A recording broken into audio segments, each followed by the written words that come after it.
The fog hangs thick over Tower Hill this morning, shrouding the wooden platform in an ethereal haze. London is awakening, but not to the usual chorus of merchants and street peddlers. Today, the city stirs to a different rhythm, the hollow thud of a scaffold being tested, the scrape of a blade being sharpened, the murmur of anticipation rippling through gathering crowds. It is execution day. You stand among them, pulled by the same morbid curiosity that has drawn thousands. The smell hits you first. Unwashed bodies pressed together, stale ale on morning breath, street filth churned by too many feet. But there's something else in the air too. Excitement.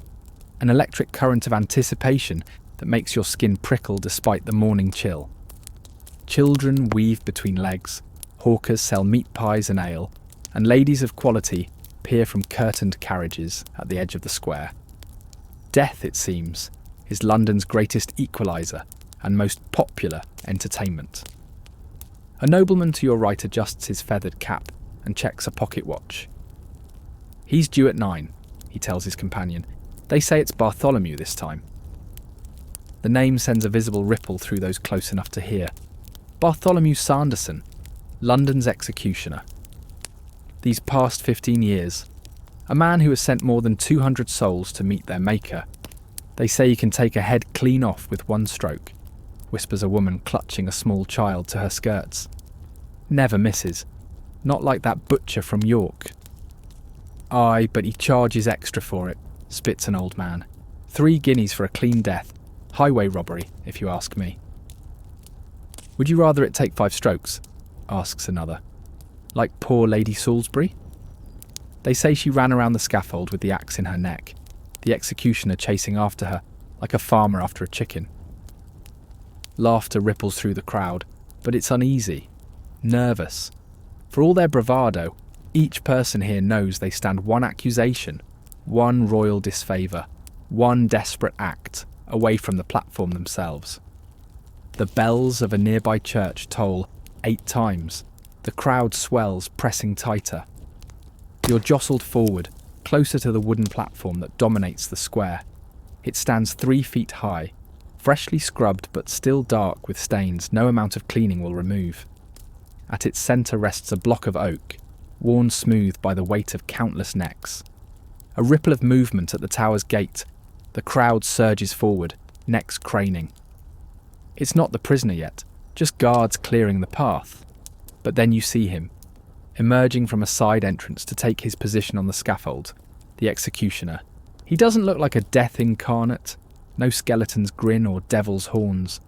Just a broad-shouldered man in a leather jerkin and hood, his face obscured but for his eyes. Yet the sight of him sends a chill through the assembly. He carries an axe over one shoulder, its blade catching the weak morning sun. It looks ordinary, a tool like any other. But in his hands it becomes something else, something final. He tests the edge with his thumb, adjusts the block, and takes his position. Waiting, patient, as if this were any other trade, and perhaps that's the most terrifying thing of all. That the taking of human life could be reduced to mere craftsmanship. That somewhere in London, this man has a home, perhaps a family. That he might stop for ale after his work is done, hands washed of blood but soul stained with it. In medieval Europe, an estimated 1 in every 1,000 deaths was by execution. In London alone, the executioner might dispatch 50 souls in a busy year. Hanging, beheading, burning, drawing and quartering, each method its own specialised craft, perfected over generations. These men, and occasionally women, stood at the intersection of justice and atrocity, necessary yet reviled. They were the embodiment of the state's ultimate power, yet lived as outcasts. They brought death with mechanical precision, yet often served as healers in their communities. Who were these individuals who killed for a living? What drove them to take up the axe, the noose, the branding iron? How did they learn their grim trade, and how did they bear the weight of so many deaths on their conscience? As the crowd around you grows and the condemned is led toward their fate, we begin our journey into the shadowy world of medieval executioners, the men and women who made death their profession and lived with the consequences. The tower gates open fully now. The The prisoner emerges, flanked by guards.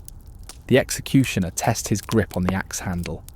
And the crowd, yourself included, leans forward, breath held, unable to look away. The shadow of the executioner. The executioner occupied the most paradoxical position in medieval society, indispensable yet untouchable, essential to the functioning of justice, yet shunned as if contagion followed in his wake. To understand these figures who haunted the edges of medieval life, we must first understand their place, or lack thereof, in the social hierarchy. In most European towns, the executioner lived apart, not by choice but by decree. In Frankfurt, the executioner's house stood beside the Jewish ghetto, both communities segregated from the Christian population. In Paris, he resided near Montfaucon, where the multi-tiered gibbet held dozens of decomposing bodies. In London, many lived in the sanctuary of Saint-Martin-le-Grand, one of the few places they could find protection from public hostility. The executioner dwells in the shadow of his scaffold, wrote a 15th century French chronicler. He is death's landlord, and so the living grant him no quarter among them. This isolation extended beyond housing. When an executioner entered a tavern, other patrons would often leave. His tankard might be marked with special symbols, or kept separate from others. In some German towns, he was required to wear coloured gloves or distinctive clothing when in public. A yellow stripe on the sleeve, a red cloak, or sometimes a hood, even off the scaffold.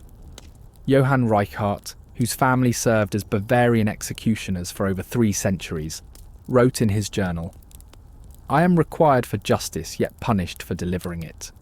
When I walk through the market, women pull their children away as if I carried the plague. Yet these same citizens will crowd eagerly to watch me work." Despite this ostracism, the position carried surprising economic stability. Executioners weren't paid salaries, but rather by the task. A standard fee schedule existed in most jurisdictions. So much for a hanging, more for a beheading, extra for the use of torture. Additional fees for disposing of the body.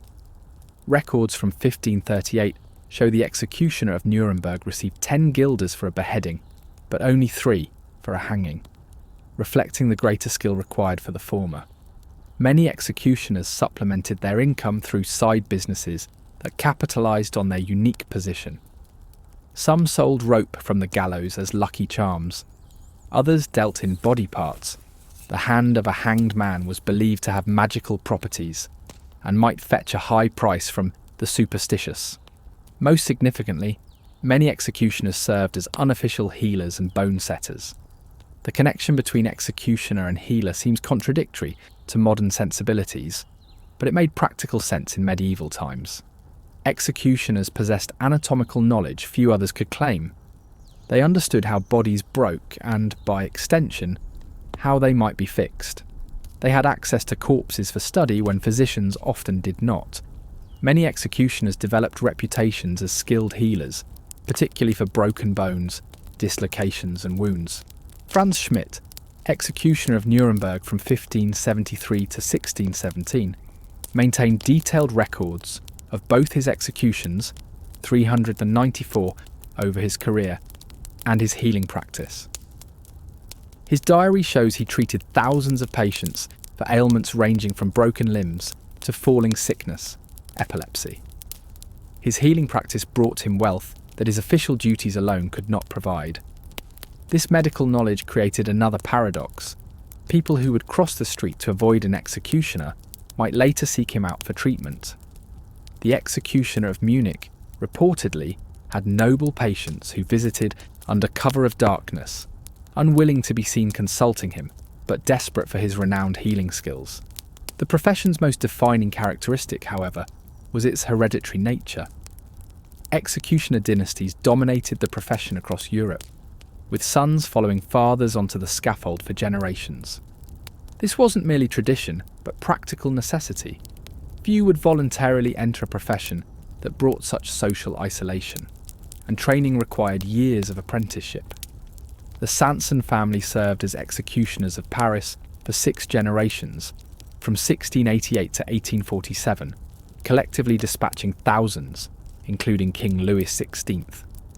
The Reichsarts of Bavaria maintained their grim trade from 1617 until 1946, when Johann Reichard performed the last executions after the Nuremberg trials. The Pierrepoints of England produced 3 generations of hangmen, ending with Albert Pierrepoint, who executed more than 400 people before his retirement in 1956. These dynasties created closed communities, often intermarrying with other executioner families. When the executioner of Strasbourg needed a wife in 1577, he had to apply to the city council for permission to court the daughter of the executioner from Tübingen. Few respectable families would allow their daughters to marry into the profession. The executioner's home itself occupied a liminal space, neither fully part of the community nor entirely separate from it. Archaeological excavations of executioners' houses in Germany have revealed telling details: larger wine cellars than typical homes of similar size, suggesting frequent solitary drinking, unusual quantities of medicine bottles and surgical tools, and in several cases, evidence of small menageries of exotic animals, perhaps companions for the socially isolated. Children of executioner families felt the burden of their father's profession acutely. Records from the 16th century Nuremberg show the executioner's children were forbidden from attending school with others. They were often barred from guilds and trades, leaving them few options beyond following in their father's footsteps. One apprentice executioner from Lille wrote in 1701, "I did not choose this path. It chose me in my cradle. Before I could walk, I was already walking toward the scaffold." The executioner's wife occupied perhaps the most difficult position of all. Expected to assist her husband in his duties, cleaning tools, preparing bodies, sometimes even serving as his assistant, she bore the same social stigma with fewer protections. When the executioner of Dresden fell ill in 1662, his wife performed 3 hangings in his stead, an act that was accepted as necessary, but further isolated her from other women in the community. The psychological burden of the profession was immense. Some executioners turned to alcohol or developed elaborate rituals to distance themselves from their actions. Many sought religious absolution, becoming notably devout.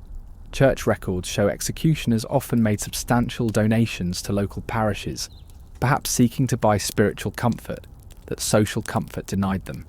In his confession to a priest, recorded anonymously in 1598, one executioner said, "I do not kill for pleasure or for hatred. I kill because the law demands it, and society requires it. If there is sin in my actions, surely it must be shared by those who write the laws, those who pronounce the sentence, and those who watch with approval." This spiritual anxiety manifested in curious traditions. Many executioners would formally ask forgiveness from the condemned before dispatching them. Others would cross themselves before each execution or whisper prayers as they worked. Some paid for perpetual masses to be said for the souls of those they had executed. The executioner's mask, perhaps the most iconic symbol of the profession, served multiple purposes. Practically, it protected the executioner's identity, reducing the risk of revenge from the condemned's family.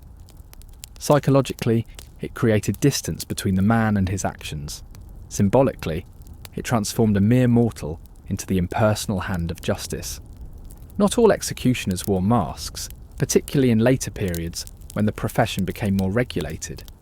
But the image of the hooded figure remains powerful, precisely because it captures the essential duality of the executioner, present yet hidden, human yet serving as death's instrument, an individual performing society's collective will. Perhaps most telling are the executioner's own words about their position.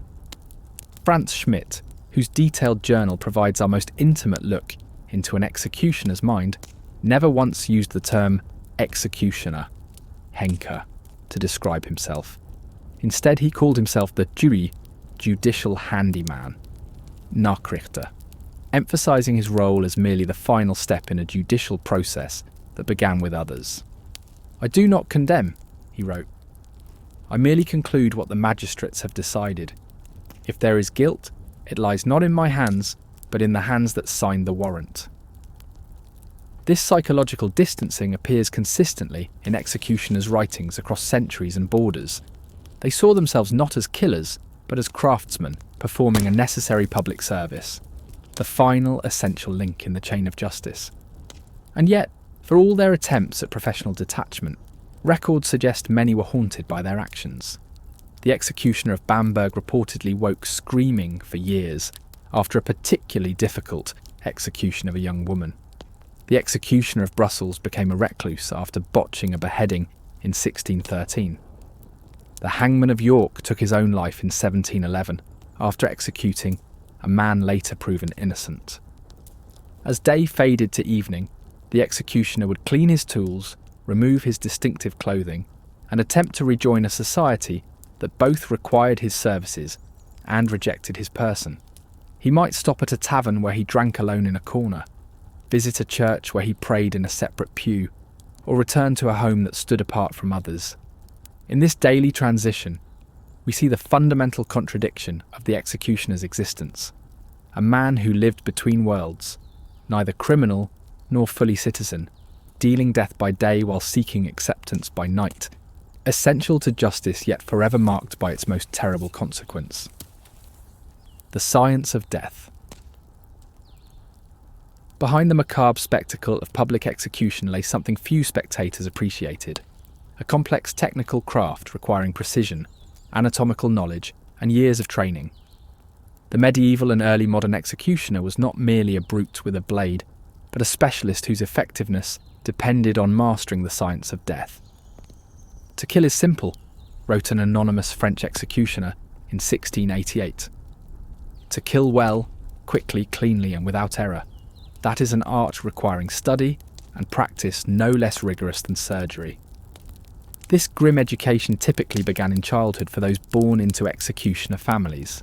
Young boys would first assist with minor tasks, maintaining tools, preparing the scaffold, handling ropes and chains. By their early teens, they might help position the condemned, or assist with simpler punishments like flogging or branding. Only after years as an apprentice would they be entrusted with the ultimate responsibility of execution itself. For those rare individuals who entered the profession from outside executioner dynasties, often criminals offered the position in exchange for their own lives. The learning curve was steep and unforgiving.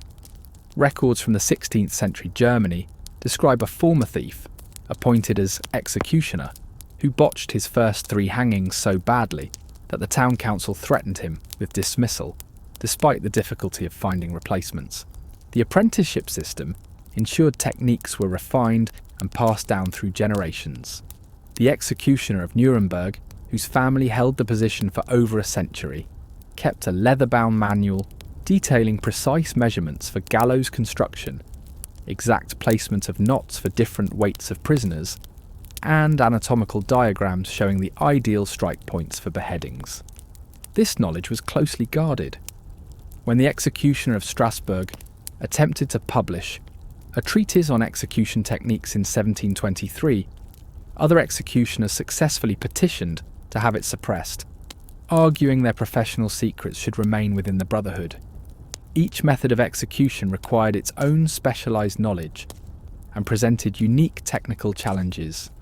Hanging, the most common form of execution throughout medieval Europe, was far more complex than simply placing a rope around someone's neck. The short drop method, used through most of the medieval period, didn't break the condemned's neck, but rather caused death by slow strangulation, a process that could take up to 20 minutes of visible suffering. A skilled hangman knew exactly how to position the knot to apply pressure to the carotid arteries and jugular veins, hastening unconsciousness, if not death itself. Johann Friedrich Flegel, executioner of Berlin from 1710 to 1735, wrote in his private papers, "The rope must be of hemp, neither too new that it has no give, nor too old that it might break. It must be precisely measured to the weight and height of the condemned. The knot must sit just behind the left ear for a man, slightly higher for a woman, owing to differences in the neck structure." Beheading, reserved for nobles and the privileged, demanded even greater skill. Using an axe or sword, The executioner had to sever the neck with ideally a single stroke, a feat requiring perfect judgment of distance, angle, and force. The anatomy of the neck, with its vertebrae and tendons, resists easy separation.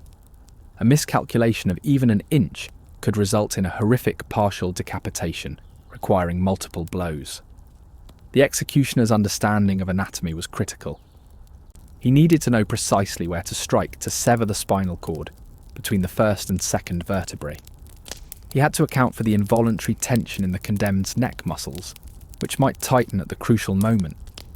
And he needed to factor in the qualities of his tool, the weight and balance of his axe or sword, the sharpness of its edge, even how the moisture in the air might affect the grip on the handle. Before each beheading, I test my axe on a cabbage set upon the block, wrote one German executioner. If it cleaves through cleanly, all is well. If not, I must sharpen it further, for there can be no second chance once the neck is laid bare. The physical tools themselves were objects of intense professional pride and superstition. Many executioners believed their instruments took on almost mystical properties with use. A sword that had taken many heads was thought to develop a taste for blood that made it more effective. Executioners would often be buried with their primary tools, both out of respect for their profession and from the belief that these implements had become extensions of themselves. The engineering aspects of execution were equally important. Gallows had to be constructed to specific measurements, with crossbeams of sufficient strength to support the weight of multiple bodies without collapsing. The trapdoor mechanism for later, long drop hangings needed to open cleanly and instantly. Execution blocks required careful design, slightly concave to cradle the neck, made of hardwood to withstand repeated blows, and positioned at precisely the right height for the executioner's swing. Burning at the stake, though less technically demanding in terms of the executioner's direct action, required careful preparation to ensure death came as quickly as possible. Contrary to popular belief, most executioners sought to minimize suffering, not extend it. They would often secretly strangle the condemned before lighting the pyre, or position the wood to create intense smoke for rapid asphyxiation before flames reached the body. The executioner of Rouen wrote in 1542, "For those condemned to burn, I arrange green wood beneath and dry wood above.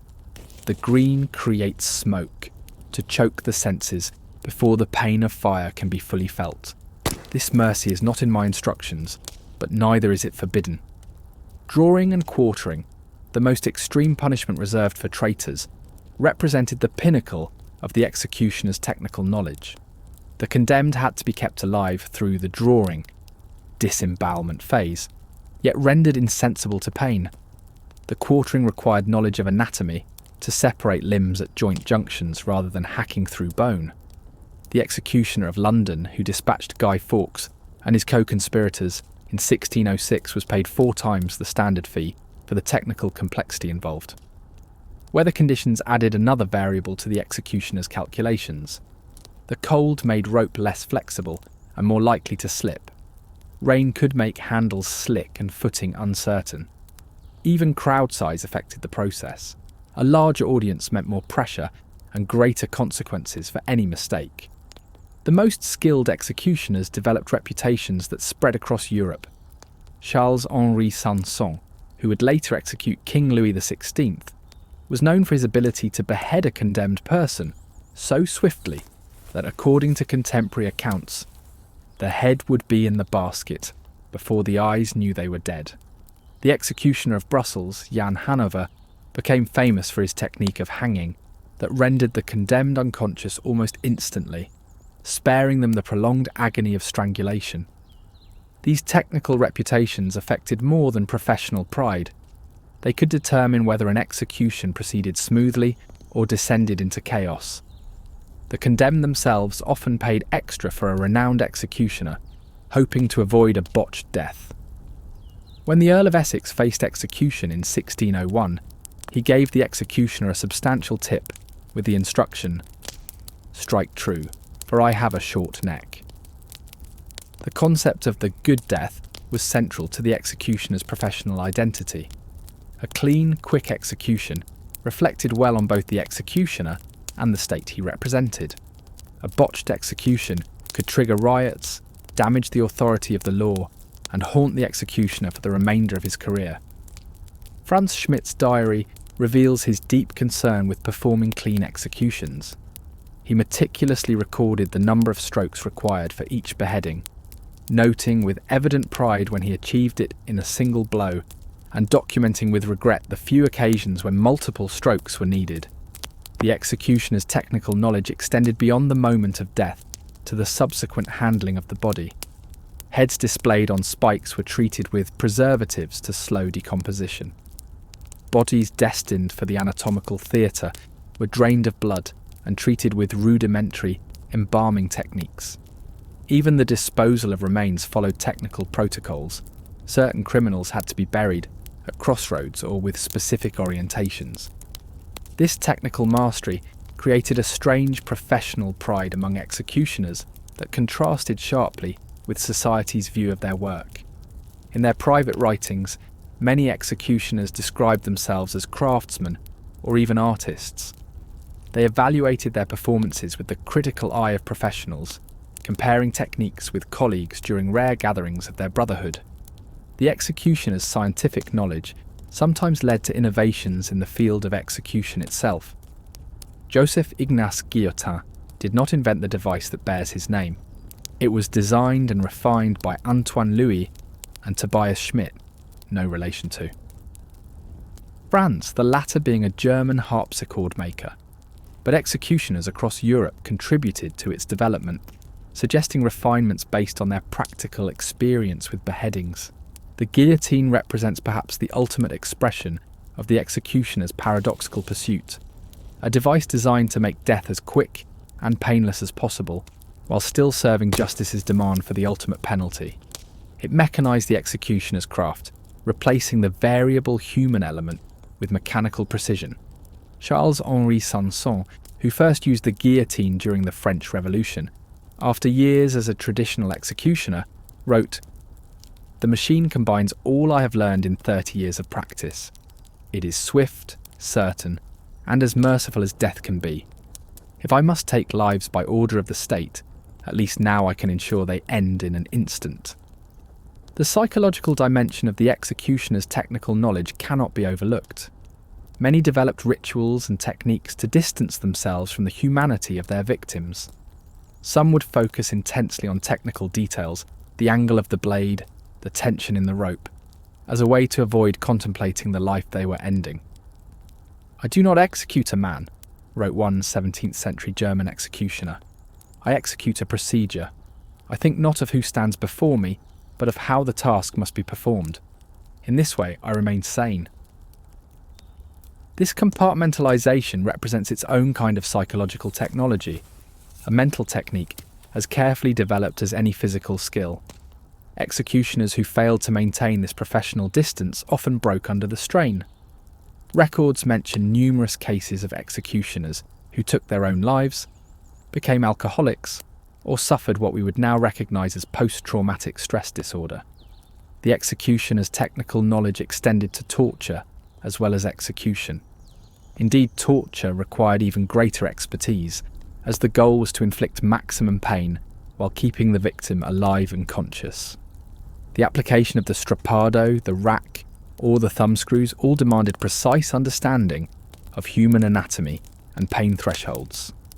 A manual from the Spanish Inquisition instructed torturers on exactly how much weight to attach to a victim's feet during strappado torture based on their body size, and how to recognise the signs of imminent shoulder dislocation. The executioner needed to bring the victim to the edge of their endurance without pushing beyond it, a terrible expertise that required years to master. The executioner's knowledge was, in many ways, a dark mirror of the physician's art. Both required intimate familiarity with human anatomy. Both demanded steady hands and careful judgment. Both even shared some of the same tools. The executioner's kit often contained probes, clamps, and knives similar to a surgeon's. Yet while the physician used this knowledge to preserve life, the executioner employed it to end life, or to prolong suffering without ending it. This parallel expertise contributed to the executioner's ambiguous position as both healer and killer in medieval society. As execution methods evolved over centuries, so too did the technical demands on the executioner.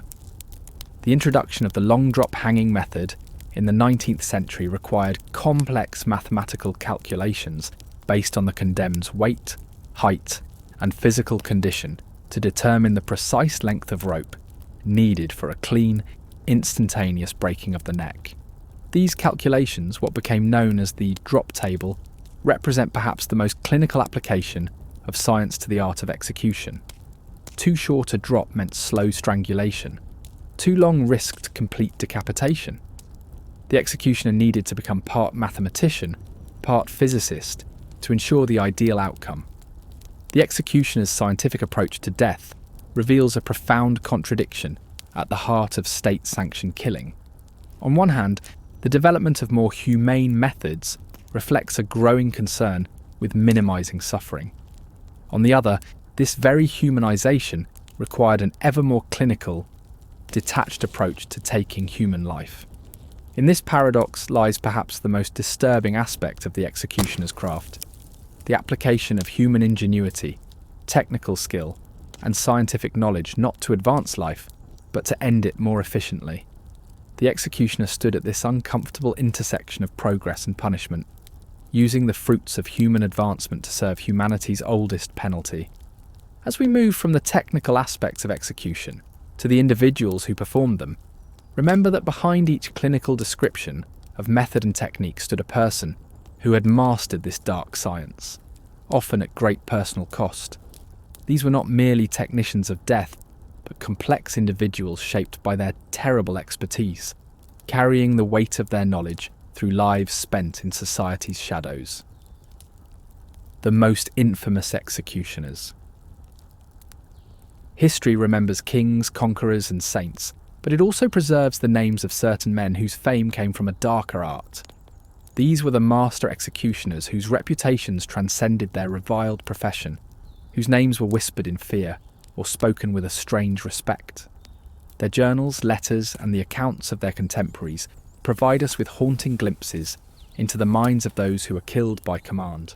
Perhaps no executioner left a more detailed record of his life and work than Franz Schmidt of Nuremberg, whose meticulous diary, spanning the years 1573 to 1617 documents each of his 394 executions with the precision of a bookkeeper. Schmidt, unlike many in his profession, could write, and his literacy allows us a rare window into the executioner's mind. Today, October 5th, 1580, he wrote in one entry, "I beheaded Georg Preuss of Nuremberg for murder and robbery. The stroke was clean. His soul, I pray, finds more mercy than he showed his victims." Schmidt's diary reveals a man of contradictions. He recorded his executions with clinical detachment, noting method, crime, and sometimes technical details of the procedure. Yet between these grim entries, he wrote about his garden, his children's health, and his concerns for his soul. He attended church regularly and expressed genuine religious conviction, seemingly finding no contradiction between his faith and his profession. Most revealing are Schmidt's notations about his healing practice. On the same pages where he recorded beheadings and hangings, he listed patients treated for broken bones, wounds, and diseases. In 1 week in 1593, he executed 3 men and treated 17 patients, including the daughter of a local magistrate, the same magistrate who had sentenced one of the executed men. Unlike many executioners, Schmidt eventually achieved a measure of social rehabilitation. After decades of service, he successfully petitioned Emperor Rudolf II to restore his honour and family name, allowing his children to enter respectable professions. His son became a physician, transforming the anatomical knowledge gained through a family heritage of execution into a socially accepted healing practice. Schmidt's contemporary in England, Richard Brandon, achieved notoriety of a different kind. As the London executioner from 1639 to 1649, Brandon was responsible for the most politically charged execution in English history. the beheading of King Charles I on January 30th, 1649. Brandon was initially reluctant to execute the king, according to contemporary accounts. He had to be threatened with death himself before agreeing to perform the task. The execution was carried out with the executioner and his assistant both wearing masks and false beards to conceal their identities. Such was the fear of retribution. In a pamphlet published shortly after Brandon's death in 1649, The Confession of Richard Brandon, he allegedly admitted to being the king's executioner and claimed to have been paid £30 and given all the king's clothing as his fee. The pamphlet, likely fictional but widely believed at the time, described Brandon as haunted by his actions. Since he beheaded his late majesty, he was never quiet in his mind, never could sleep quietly in his bed, but still ran crying that he saw the king following him with his bloody head. When he lay upon his deathbed, he was in great torment and confessed it was for beheading his majesty. Whether Brandon actually suffered such torments remains unknown, but his name became synonymous with regicide in popular imagination. When he died, his funeral procession was attacked by an angry mob, and he had to be buried under cover of darkness, a final indignity for a man whose life had been defined by inflicting final indignities on others. While Schmidt and Brandon achieved notoriety for specific executions, Jack Ketch became infamous for his incompetence. As London's executioner from 1663 to 1686, Ketch was responsible for some of the most horrifically botched executions in English history. His execution of Lord Russell in 1683 required 3 strokes of the axe, with Russell reportedly rising to reproach him between the second and third blows. Even more notorious was his execution of the Duke of Monmouth, illegitimate son of King Charles II, following Monmouth's failed rebellion against James II in 1685. The diarist John Evelyn recorded the ghastly scene. The executioner struck him first on the shoulder, then into his neck, but did not sever it. He was forced to cut it off with his knife. The sight was so terrible that many fainted. Ketch's name became synonymous with bungling cruelty. For generations after his death, Jack Ketch was used as a generic term for any executioner, and puppet shows featuring his character terrified and delighted children.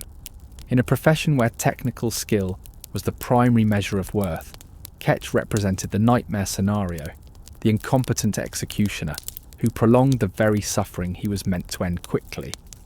If Ketch represented the nadir of the profession, the Sanson dynasty of France perhaps represented its apex, a family that elevated execution to a clinical science and whose service spanned 6 generations and the most tumultuous period in French history.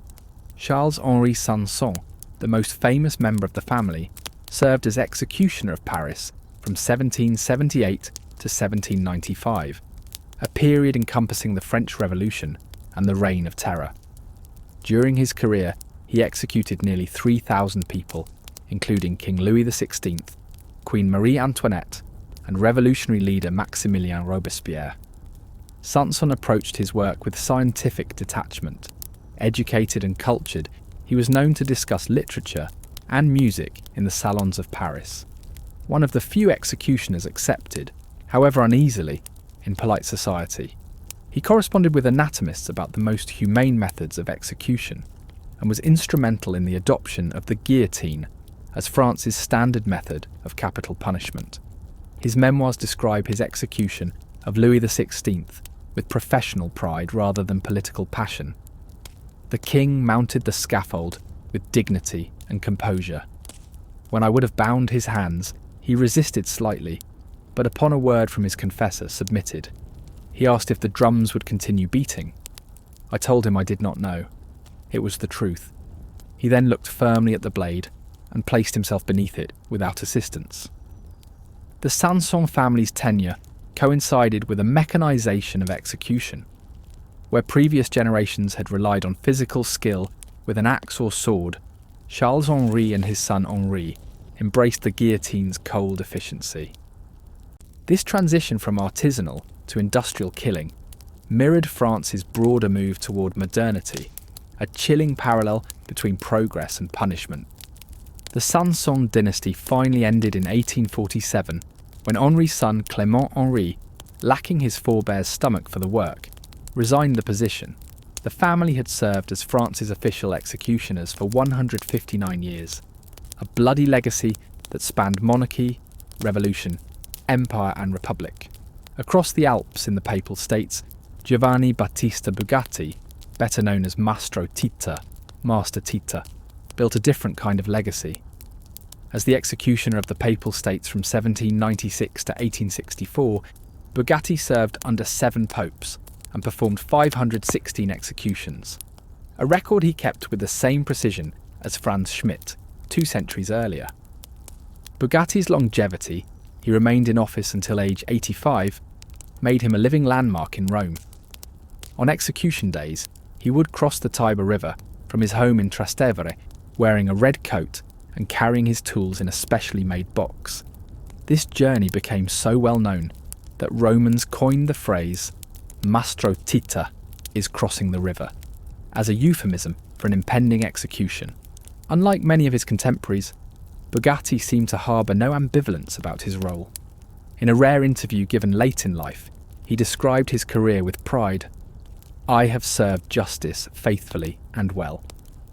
When God calls me to account, I will say I did my duty as ordered, no more and no less." This untroubled conscience contrasts sharply with the torment reported by some other executioners. Whether Bugatti's serenity stemmed from genuine moral certainty or psychological compartmentalization remains a matter of speculation.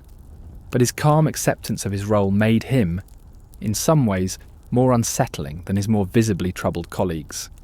Germany's most notorious executioner of the early modern period was Franz Schmidt, not to be confused with Franz Schmidt of Nuremberg, though they were contemporaries. Based in Bamberg during the height of the witch trials, Schmidt was responsible for the execution of hundreds of alleged witches between 1578 and 1618. Schmidt's journal reveals the intersection of execution and the supernatural in early modern consciousness. He recorded not just the methods of execution, but often the confessions extracted under torture, cataloguing elaborate accounts of satanic pacts and midnight sabbats. His matter-of-fact documentation of these fantastical claims suggests either credulity or a bureaucratic detachment from the truth value of the confessions he helped extract. What makes Schmidt particularly significant is his dual role as both torturer and executioner. In witch trials, the extraction of confession was considered essential for both legal and spiritual reasons. Schmidt developed techniques to inflict maximum pain while leaving minimal visible damage, a terrible expertise that made him sought after by witch-hunting authorities throughout the region. In one chilling entry from 1590, he wrote, "Applied the thumbscrews to Margareta Kunzel until she confessed to Congress with the devil in the form of a goat. She recanted upon removal of the screws but confessed again when shown the strappado. Burned her at the stake on March 4th. The fire was clean and quick." This clinical documentation of torture reveals the bureaucratization of cruelty in the early modern period, a system in which Schmidt was both implementer and record keeper. His legacy reminds us that executioners were not merely agents of justice, but often instruments of persecution. Their technical skills deployed in service of religious and political hysteria.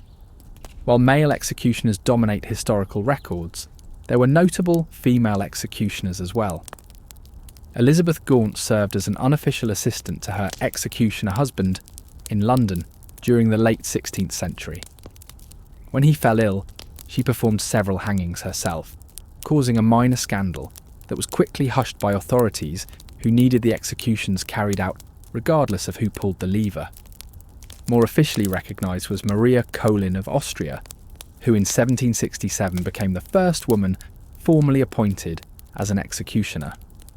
After her husband's death, she successfully petitioned Emperor Joseph II to allow her to continue the family profession, arguing that she had assisted in executions for years and knew the techniques as well as any man. The emperor, known for his progressive reforms, granted her request. Colin served for 7 years, performing both hangings and beheadings. Contemporary accounts suggest she was particularly skilled with the sword, achieving clean decapitations that male colleagues sometimes failed to accomplish. Her gender made her a curiosity, but her technical proficiency earned her reluctant professional respect. In Russia, the most feared executioner of the 18th century was not an individual, but a team, the Preobrazhensky Guards, who served as both Tsar Peter the Great's elite military unit and his personal execution squad. Unlike Western European executioners, who operated within judicial systems with at least the pretense of independence, the Preobrazhensky Guards executed directly on the Tsar's command, often without trial. Their leader Ivan Borscht became known as Peter's Shadow for his unfailing implementation of the Tsar's often impulsive death sentences. Contemporary accounts describe Borscht as a giant of a man who could decapitate a condemned prisoner with a single stroke of his sword even after a night of heavy drinking, a skill that endeared him to the equally hard-drinking Tsar. The Guards specialised in public executions designed to maximise terror. When Peter crushed the Streltsy rebellion in 1698, Borscht and his men executed over 1,000 rebels in Red Square, arranging the execution so that family members were forced to watch each other die. The bodies were left displayed through the Moscow winter, removed only when spring thaw made the decomposition unbearable. Borscht's willingness to implement such spectacles without question made him valuable to Peter, but feared even among the court. When Borscht himself eventually fell from favour, no one would agree to execute him. Such was the terror he had inspired. Peter was forced to commute his sentence to exile, an ironic mercy for a man who had shown none. The English colonies in America developed their own execution traditions, often adapting European practices to frontier conditions. Samuel Sewall of Massachusetts became notorious not as a professional executioner, but as a hanging judge during the Salem witch trials of 1692–93. Though he did not personally perform executions, his name became synonymous with the judicial killings he ordered. Sewall later underwent a remarkable transformation, publicly repenting his role in the trials. In 1697, he stood in church as his confession was read. Samuel Sewall, sensible of the reiterated strokes of God upon himself and family, desires to take the blame and shame of it, asking pardon of men, and especially desiring prayers that God would pardon that sin. This public acknowledgement of wrongdoing by an official involved in judicial killing was almost unprecedented, and offers a unique counterpoint to the psychological coping mechanisms employed by professional executioners. While they developed techniques to distance themselves from moral responsibility, Sewall ultimately embraced his culpability, though only after 19 innocent people had been executed. As the modern era approached, the nature of the executioner began to change. The anonymous, masked figure gave way to public personalities whose names and faces were well known. No one better exemplifies this transition than James Berry, who served as England's principal executioner from 1884 to 1892. Berry approached his role with the professional pride of a craftsman. He refined the long drop method of hanging, developing precise mathematical tables, correlating a prisoner's weight and physique with the optimal drop length. His innovations made hanging more consistently quick and humane, transforming a sometimes gruesome spectacle into a clinical procedure. Unlike earlier executioners who guarded their techniques as trade secrets, Berry published articles on the science of execution and gave public lectures after his retirement.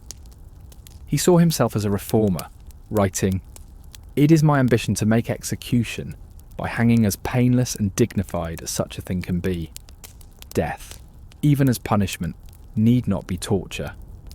This self-perception as a humanitarian innovator, rather than a simple dealer of death, marks a significant evolution in the executioner's professional identity. Berry represented a new type of executioner, one who saw himself as part of a progressive movement to make punishment more civilized, a paradoxical mission that continues to shape debates about capital punishment today. The most prolific executioner in recorded history was likely Vasily Blokhin, chief executioner of the Soviet NKVD under Stalin. Though outside our medieval focus, Blokin represents the logical endpoint of the executioner's evolution, the transformation from artisan to industrialised killer. During the Katyn massacre of 1940, Blokin personally executed an estimated 7,000 Polish prisoners over 28 nights, working from 7 p.m. to 5 a.m, using a German Walther pistol to avoid Soviet weapon jams. Blokin's methodical approach, he wore a leather butcher's apron and cap to protect himself from blood spray, shows the executioner's craft stripped of all pretense of justice or ceremony. He reduced execution to its mechanical essence, the efficient termination of human life on an industrial scale. In this, he represents both the culmination and the perversion of the executioner's historical development. What connects these disparate figures across centuries and cultures is their willingness to occupy a role that placed them at the margins of human society. Whether they approached their work with torment like Brandon, clinical detachment like Sanson, pride like Bugatti, or mechanical efficiency like Blokin, each accepted the burden of being death's designated agent.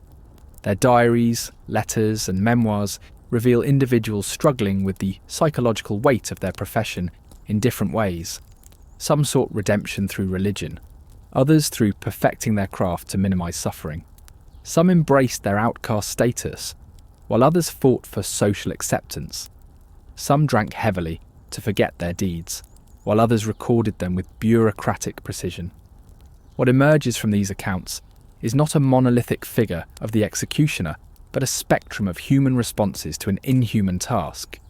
These were men, and occasionally women, who lived at the intersection of justice and atrocity, power and subjugation, necessity and abhorrence.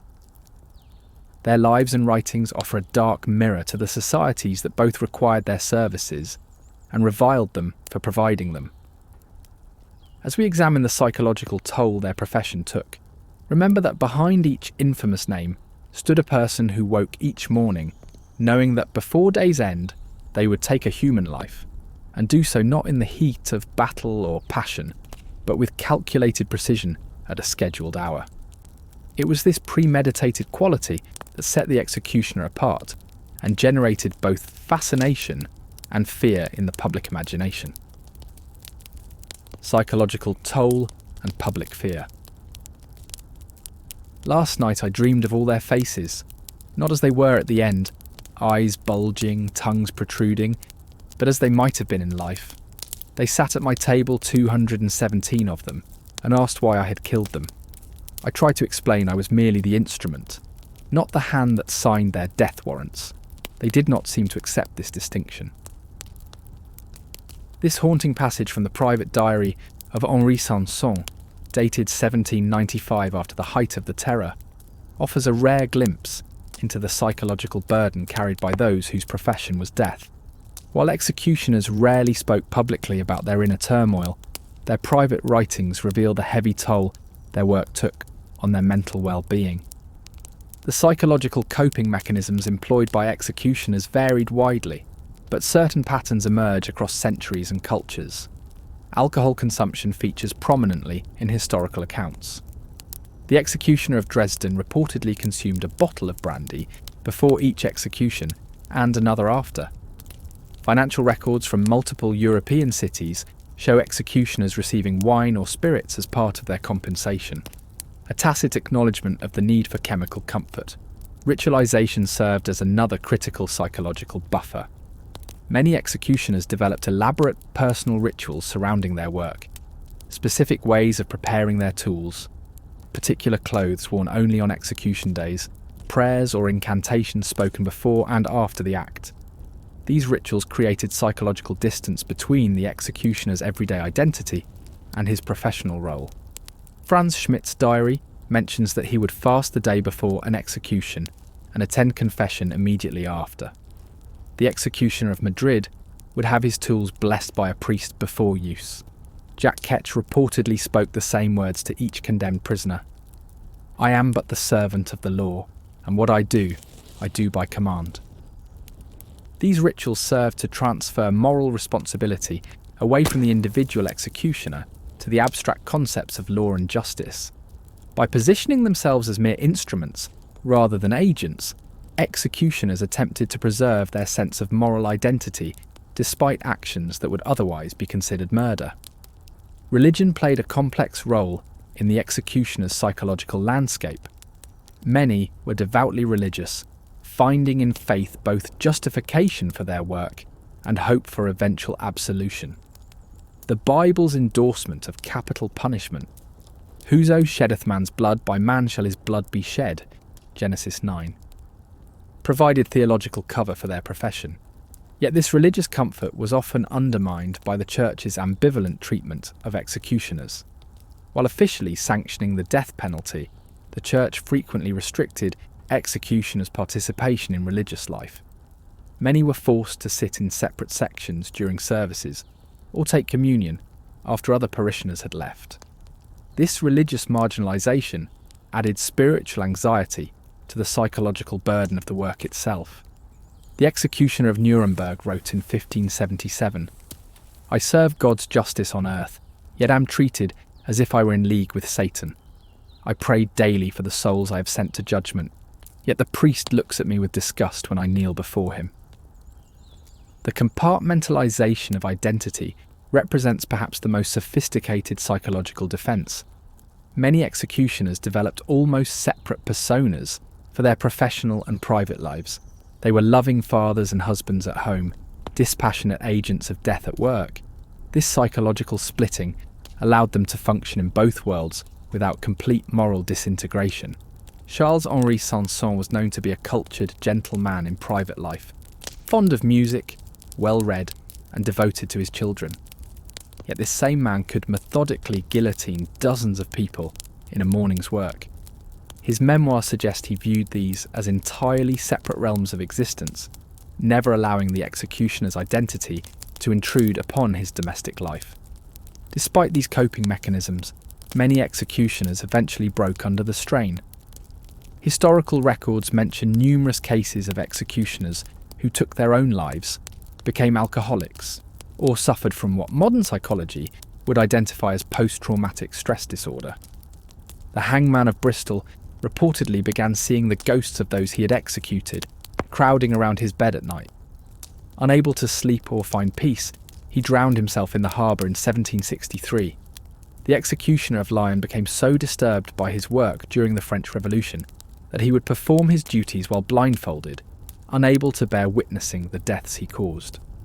Perhaps most telling are the attempts by many executioners to prevent their children from following them into the profession, despite the financial security it offered. Johann Reichardt, whose family had been Bavarian executioners for generations, paid for his son to attend university abroad, specifically to break the family tradition. Charles-Henri Sanson expressed hope in his journals that his son might find more honourable employment, though historical circumstances ultimately forced the young man to take up his father's position. These efforts to spare their children suggest that, whatever justifications executioners created for themselves, many recognised the profound psychological damage their profession inflicted. They carried their burden so their children might be free of it, a poignant acknowledgement of the hidden costs of their work. The psychological impact extended beyond the executioners themselves to their families. Wives of executioners often served as unofficial assistants, helping prepare tools, and sometimes even bodies. Children grew up in homes where instruments of death hung on walls or were stored in workshops. This proximity to the apparatus of execution created its own psychological complications. The daughter of the Dresden executioner wrote in a rare surviving account, "Father kept his swords in a locked cabinet, but I knew what they were for. When he would take them out to polish them, I would leave the house. I could not bear to look at them and think of their purpose. Yet I loved my father dearly and knew him to be a kind man. This contradiction was the great puzzle of my childhood." This testimony highlights the cognitive dissonance experienced by executioners' families, reconciling the loving parent or spouse with the dealer of death. Many children of executioners developed complex relationships with their father's profession, simultaneously proud of their technical skill and ashamed of its application. While executioners struggled with the psychological impact of their work, the general public developed its own complex relationship with these death dealers. The executioner occupied a unique place in the medieval and early modern imagination, a figure simultaneously feared, reviled, and perversely respected. The executioner's curse featured prominently in European folklore. Being touched by an executioner was considered bad luck. Objects associated with executions, conversely, were thought to have magical properties. The rope used to hang a man was believed to bring good fortune, and crowds would sometimes fight over pieces of it. The executioner himself was thought to carry a contagious stigma, one that could be transferred through physical contact. This superstitious fear extended to the executioner's shadow.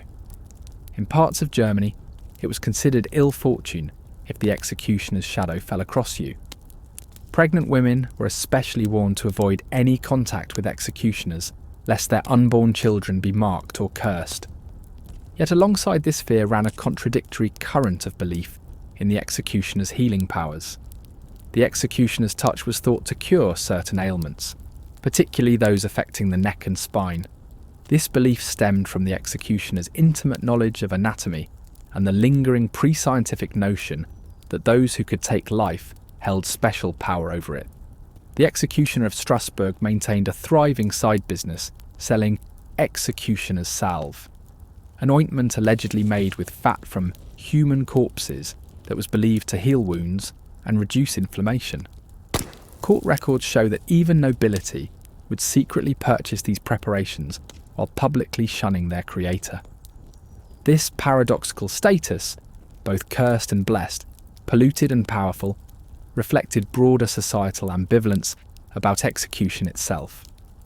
The public simultaneously demanded the punishment of criminals and felt uneasy about the mechanisms of that punishment. The executioner embodied this contradiction, bearing the psychological projection of collective discomfort with sanctioned violence. The executioner featured prominently in folk tales and children's stories, usually as a threatening figure used to ensure good behaviour. "Be good, or the executioner will come for you," was a common warning to misbehaving children across Europe. The hooded figure with axe or noose became a boogeyman, a personification of consequences for transgression. These stories served a dual purpose. They instilled fear of authority in children, while also reinforcing the executioner's outcast status. By positioning the executioner as a monster rather than a man, society could maintain the fiction that the violence of execution existed outside the bounds of normal human behaviour, despite being sanctioned by that same society. The psychological impact on the condemned of facing their designated killer added another dimension to the executioner's mystique. Historical accounts describe condemned prisoners alternately begging the executioner for a quick death, attempting to bribe him for the same, or cursing him as the embodiment of their fate. Some executioners developed reputations for speaking kindly to the condemned in their final moments, a small mercy in an otherwise merciless process. Charles-Henri Sanson was known to whisper courage to those he was about to behead. The executioner of Venice would ask forgiveness from the condemned before delivering the fatal stroke. These interactions, the last human exchange the condemned would ever have, took a cumulative toll on many executioners. Heinrich Schmidt wrote, "Their final words stay with me.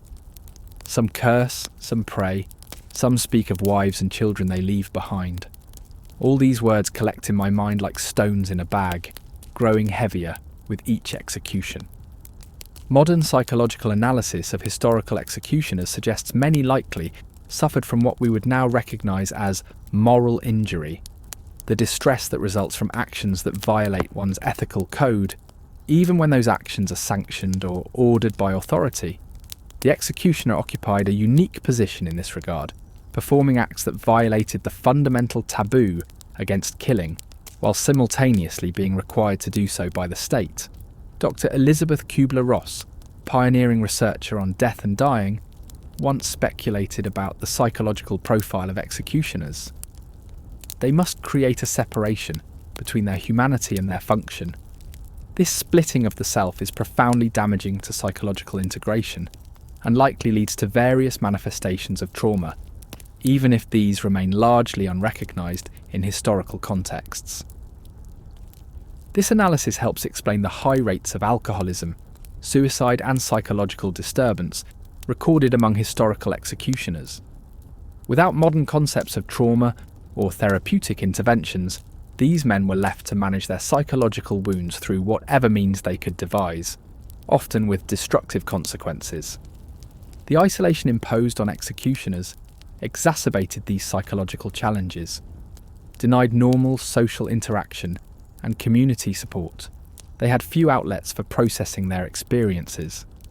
The executioner's family often provided the only social circle in which they could speak freely about their work, creating closed systems where the psychological burden was shared but rarely relieved.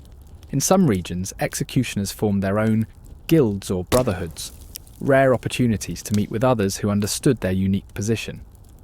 These gatherings, often held in conjunction with major fairs or markets, allowed executioners to share techniques, but also, perhaps, to find psychological comfort among peers.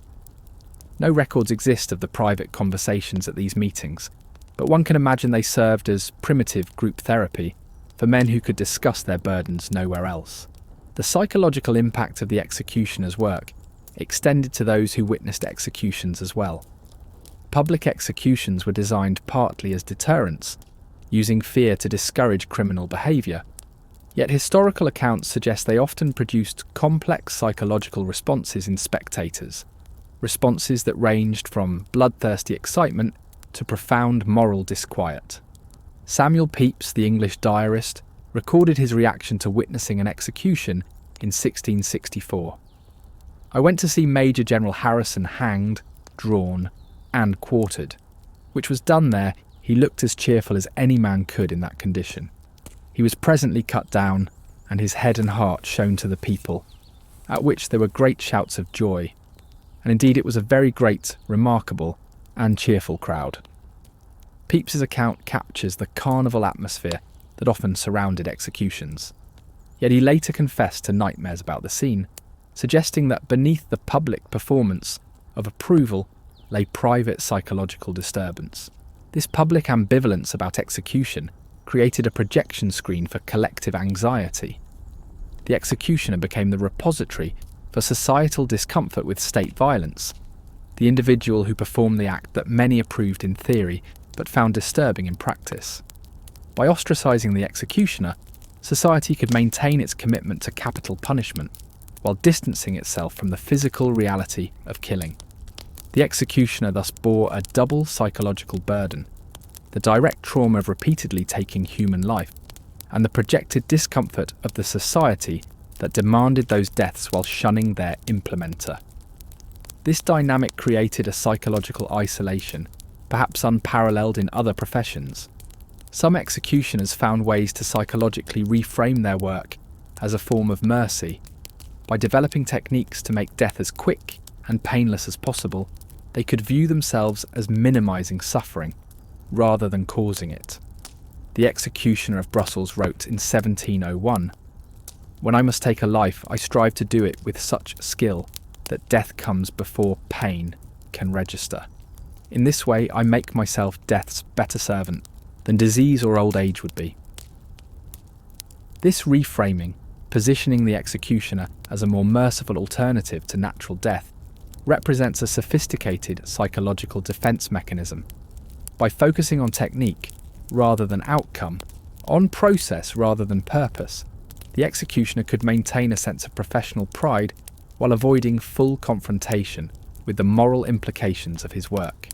As public executions became less common in the late 18th and 19th centuries, the psychological relationship between the public and the executioner began to shift. No longer a visible presence in community life, the executioner became a more abstract figure, still feared but increasingly shrouded in mystery. This transition from public spectacle to private procedure changed the psychological dynamics of execution. Where medieval executioners performed before crowds, their modern counterparts worked in enclosed spaces with few witnesses. This privacy may have reduced some forms of psychological stress while increasing others. Without the public gaze, the executioner lost the psychological buffer of performing a public service, but gained the burden of increased intimacy with death. The psychological legacy of the medieval executioner extends into modern discussions of capital punishment. Contemporary debates often focus on the impact of execution on those tasked with performing it.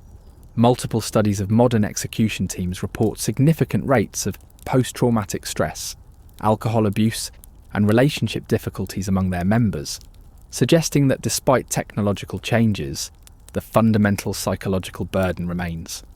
One former executioner at a southern prison told researchers in 1989, "They can change the method from hanging to electrocution to lethal injection, but they can't change what it does to you inside. You're still killing someone who's helpless at that moment. That knowledge stays with you." This testimony creates an echo across centuries, connecting the psychological experience of the modern execution team member to that of his medieval predecessor. Despite vast differences in context, technique, and cultural setting, the core psychological challenge remains: reconciling one's humanity with the deliberate taking of human life. As we examine the theatrical aspects of public execution in our next section, remember that behind the spectacle stood individuals bearing this psychological weight. Men and women who lived with the faces of the dead, who developed complex mechanisms to manage their complicity in state-sanctioned killing, and who occupied a unique position in the collective psychological landscape of their societies. The executioner's psychological burden serves as a warning about the hidden costs of justice systems that demand some individuals bear the moral weight of collective decisions. In studying these historical figures, we confront not just their psychological struggles, but our own society's continuing willingness to designate certain individuals as death's official representatives. Execution as theatre. "The scaffold is a theatre," wrote Michel Foucault in his examination of punishment, and nowhere was this more literal than in medieval and early modern Europe, where executions were staged as elaborate public spectacles with carefully choreographed elements designed to maximise their impact on witnesses.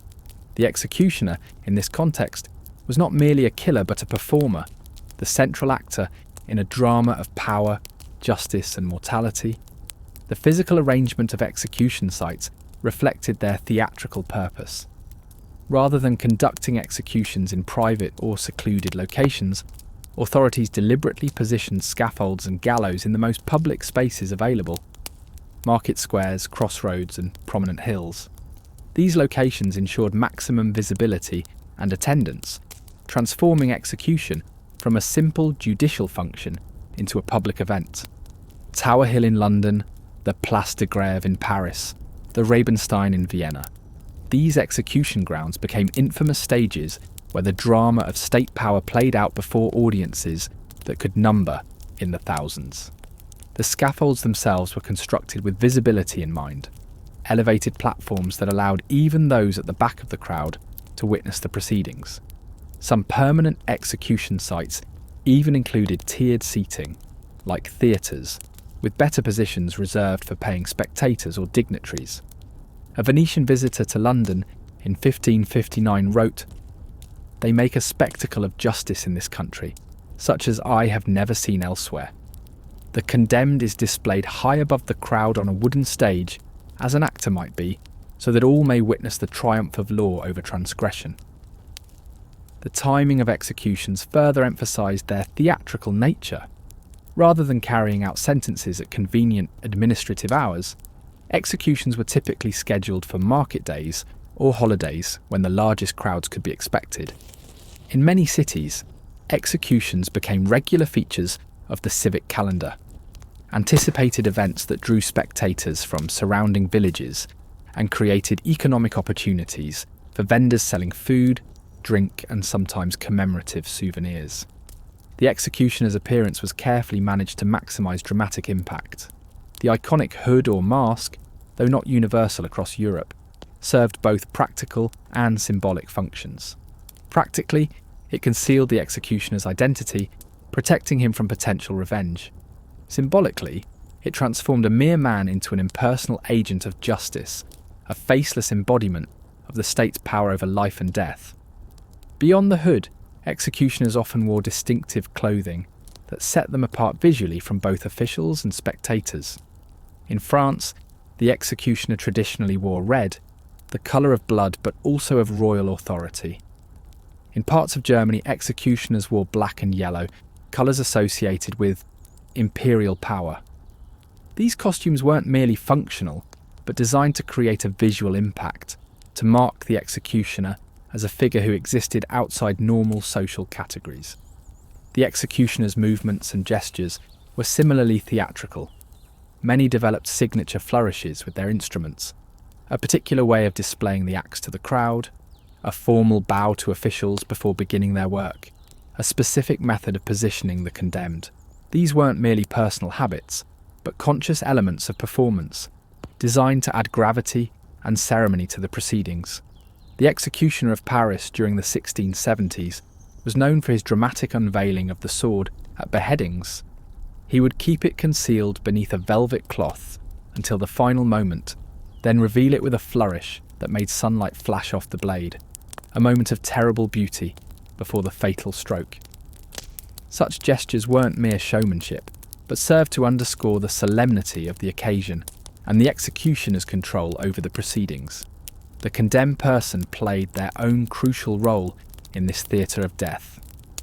They were expected to follow a script as surely as the executioner, with specific behaviours considered appropriate for those about to die.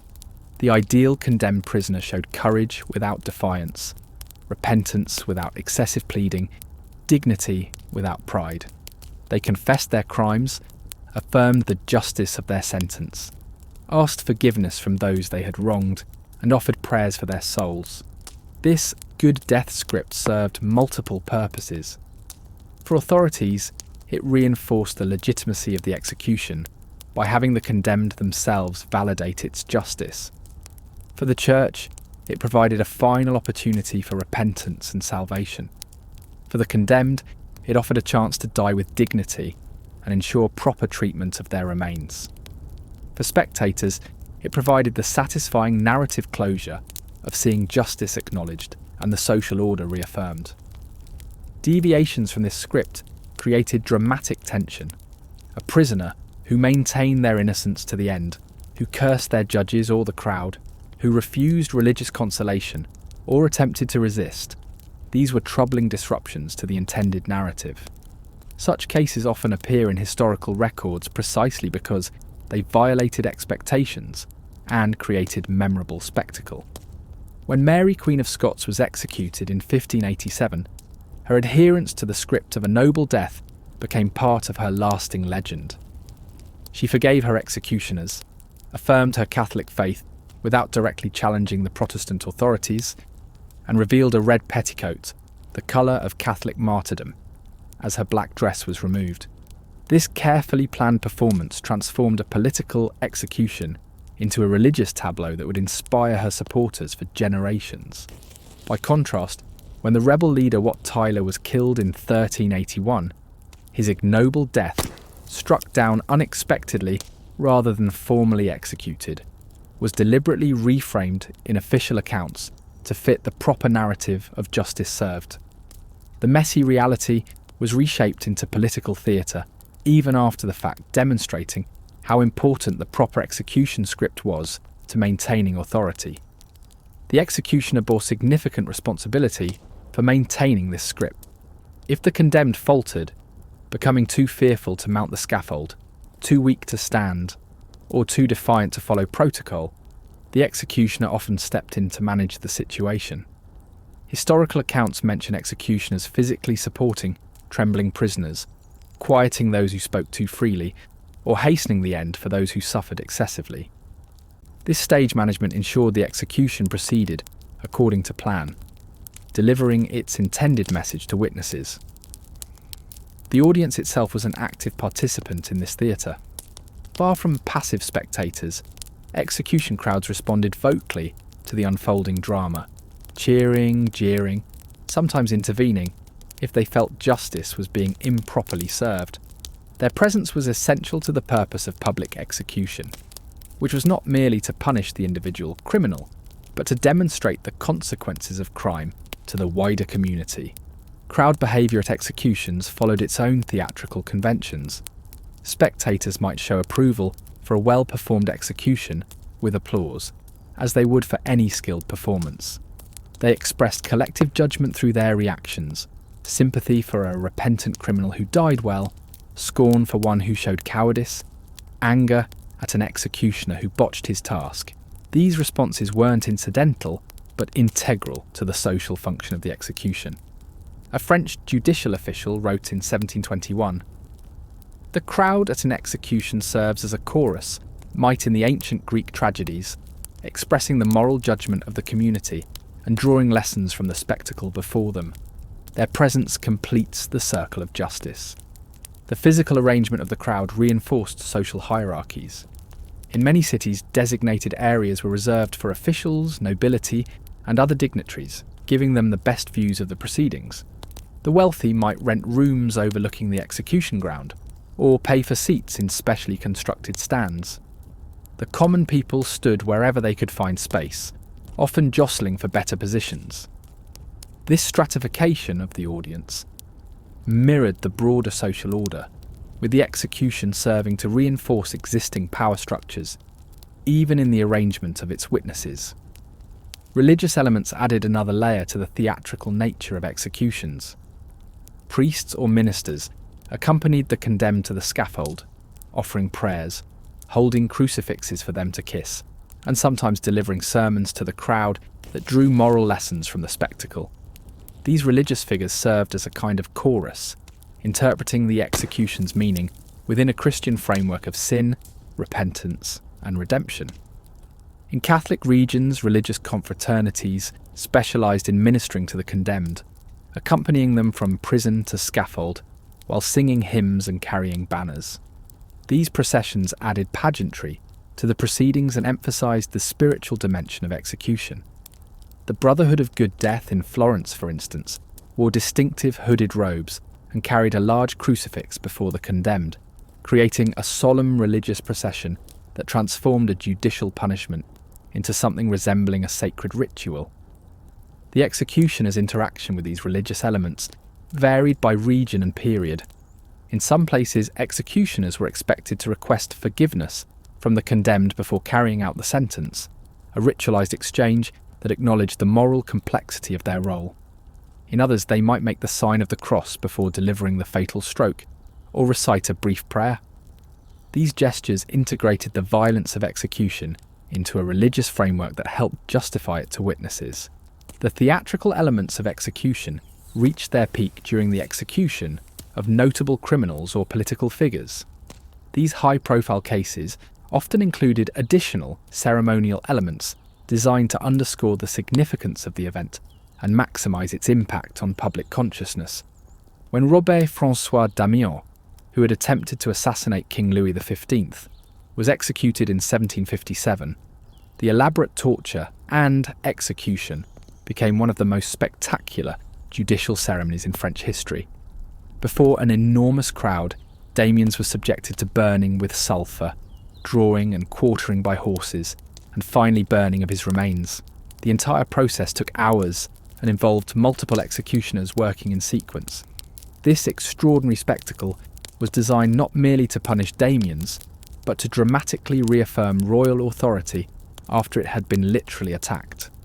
The executioner Charles-Henri Sanson, who participated in this execution as a young assistant to his father, later wrote, "It was not merely an execution, but a restoration of the king's sacred body through the destruction of the body that had dared assault it. Each element of the punishment corresponded to an aspect of the crime, creating a symmetry of transgression and retribution that the crowd was meant to witness and understand." This symbolic dimension of execution was particularly evident in cases of treason, where the body of the condemned became a text upon which the power of the state was inscribed. The traditional punishment for high treason in England, hanging, drawing and quartering, transformed the traitor's body into a dramatic demonstration of the consequences of challenging authority. the quartered remains would be displayed at key locations throughout the kingdom, turning the executed body into a continuing theatrical display long after the execution itself had concluded. Class distinctions were prominently displayed in the execution theatre. Nobles and commoners were executed by different methods, in different locations and with different ceremonies. Beheading, considered the most honourable form of execution, was generally reserved for the nobility, while hanging was the common fate of lower-class criminals. This distinction maintained social hierarchy, even in death, and created different theatrical traditions for different classes of condemned. When a noble was executed, additional elements emphasised their status even as they lost their life. They might be permitted to wear fine clothing to the scaffold, to make a dignified speech before death, to be attended by their own servants. The executioner would treat them with greater ceremony, sometimes even bowing to them before carrying out the sentence. These distinctions reinforced the social order even in its moment of greatest threat, demonstrating that class remained relevant even on the scaffold. The executioner's responsibility for maintaining appropriate class distinctions in death added another layer of complexity to their role. They needed to adjust their performance based on the status of the condemned, showing appropriate deference to nobles while maintaining firmer control over common criminals. This calibration required social awareness alongside technical skill, making the executioner a performer who needed to read both his audience and his co-star to deliver an appropriate execution. The theatrical nature of execution extended to the tools of the trade. Executioners took pride in the appearance of their instruments, often decorating axes, swords, or gallows with inscriptions, symbols, or ornamental elements. These weren't merely functional implements, but props in the execution drama, designed to impress viewers with their fearsome appearance and symbolic weight. The executioner of Nuremberg carried an axe inscribed with the Latin phrase Ultima ratio regum, the final argument of kings, the same motto Louis XIV had cast on his cannons. This inscription transformed a simple tool into a statement about state power and positioned the executioner as the embodiment of that power's final expression. The physical staging of different execution methods created different theatrical experiences. Hanging created a vertical drama, with the condemned elevated above the crowd, suspended between earth and heaven in a potent visual metaphor. Beheading created a horizontal spectacle centred on the block, with the crucial moment being the swing of the axe or sword. Burning at the stake surrounded the condemned with flames that both concealed and revealed, creating a sensory experience of sound and smell as much as sight. Each method generated its own theatrical dynamics and demanded different performance skills from the executioner. The executioner of Lyon, writing to a colleague in 1683, observed, "Each method has its own rhythm and requirements. A hanging must be quick and decisive, with no hesitation in the drop. A beheading requires perfect timing, neither rushed nor delayed. Burning demands patience and attention to the fire. In each case, one must control the spectacle or risk losing the crowd's respect." This professional assessment reveals how consciously executioners approached the theatrical aspects of their work. They understood that their effectiveness depended not merely on technical skill, but on managing the dramatic experience for all participants, the condemned, the officials, and the spectating public. The theatrical elements of execution weren't mere embellishments, but central to its social function. By framing execution as a dramatic spectacle, with clear roles, scripts, and staging, authorities transformed an act of state violence into a moral lesson and political statement. The execution became not just the elimination of a criminal, but a reaffirmation of the law, a demonstration of power, and a communal ritual that bound witnesses together in shared experience. For the executioner, this theatrical dimension added another layer to an already complex role. Beyond the technical challenges of killing efficiently and the psychological burden of taking life, they had to perform their function with appropriate gravity and skill before a critical audience. Their success was measured not just by whether the condemned died quickly, but by how well the entire spectacle conveyed its intended message.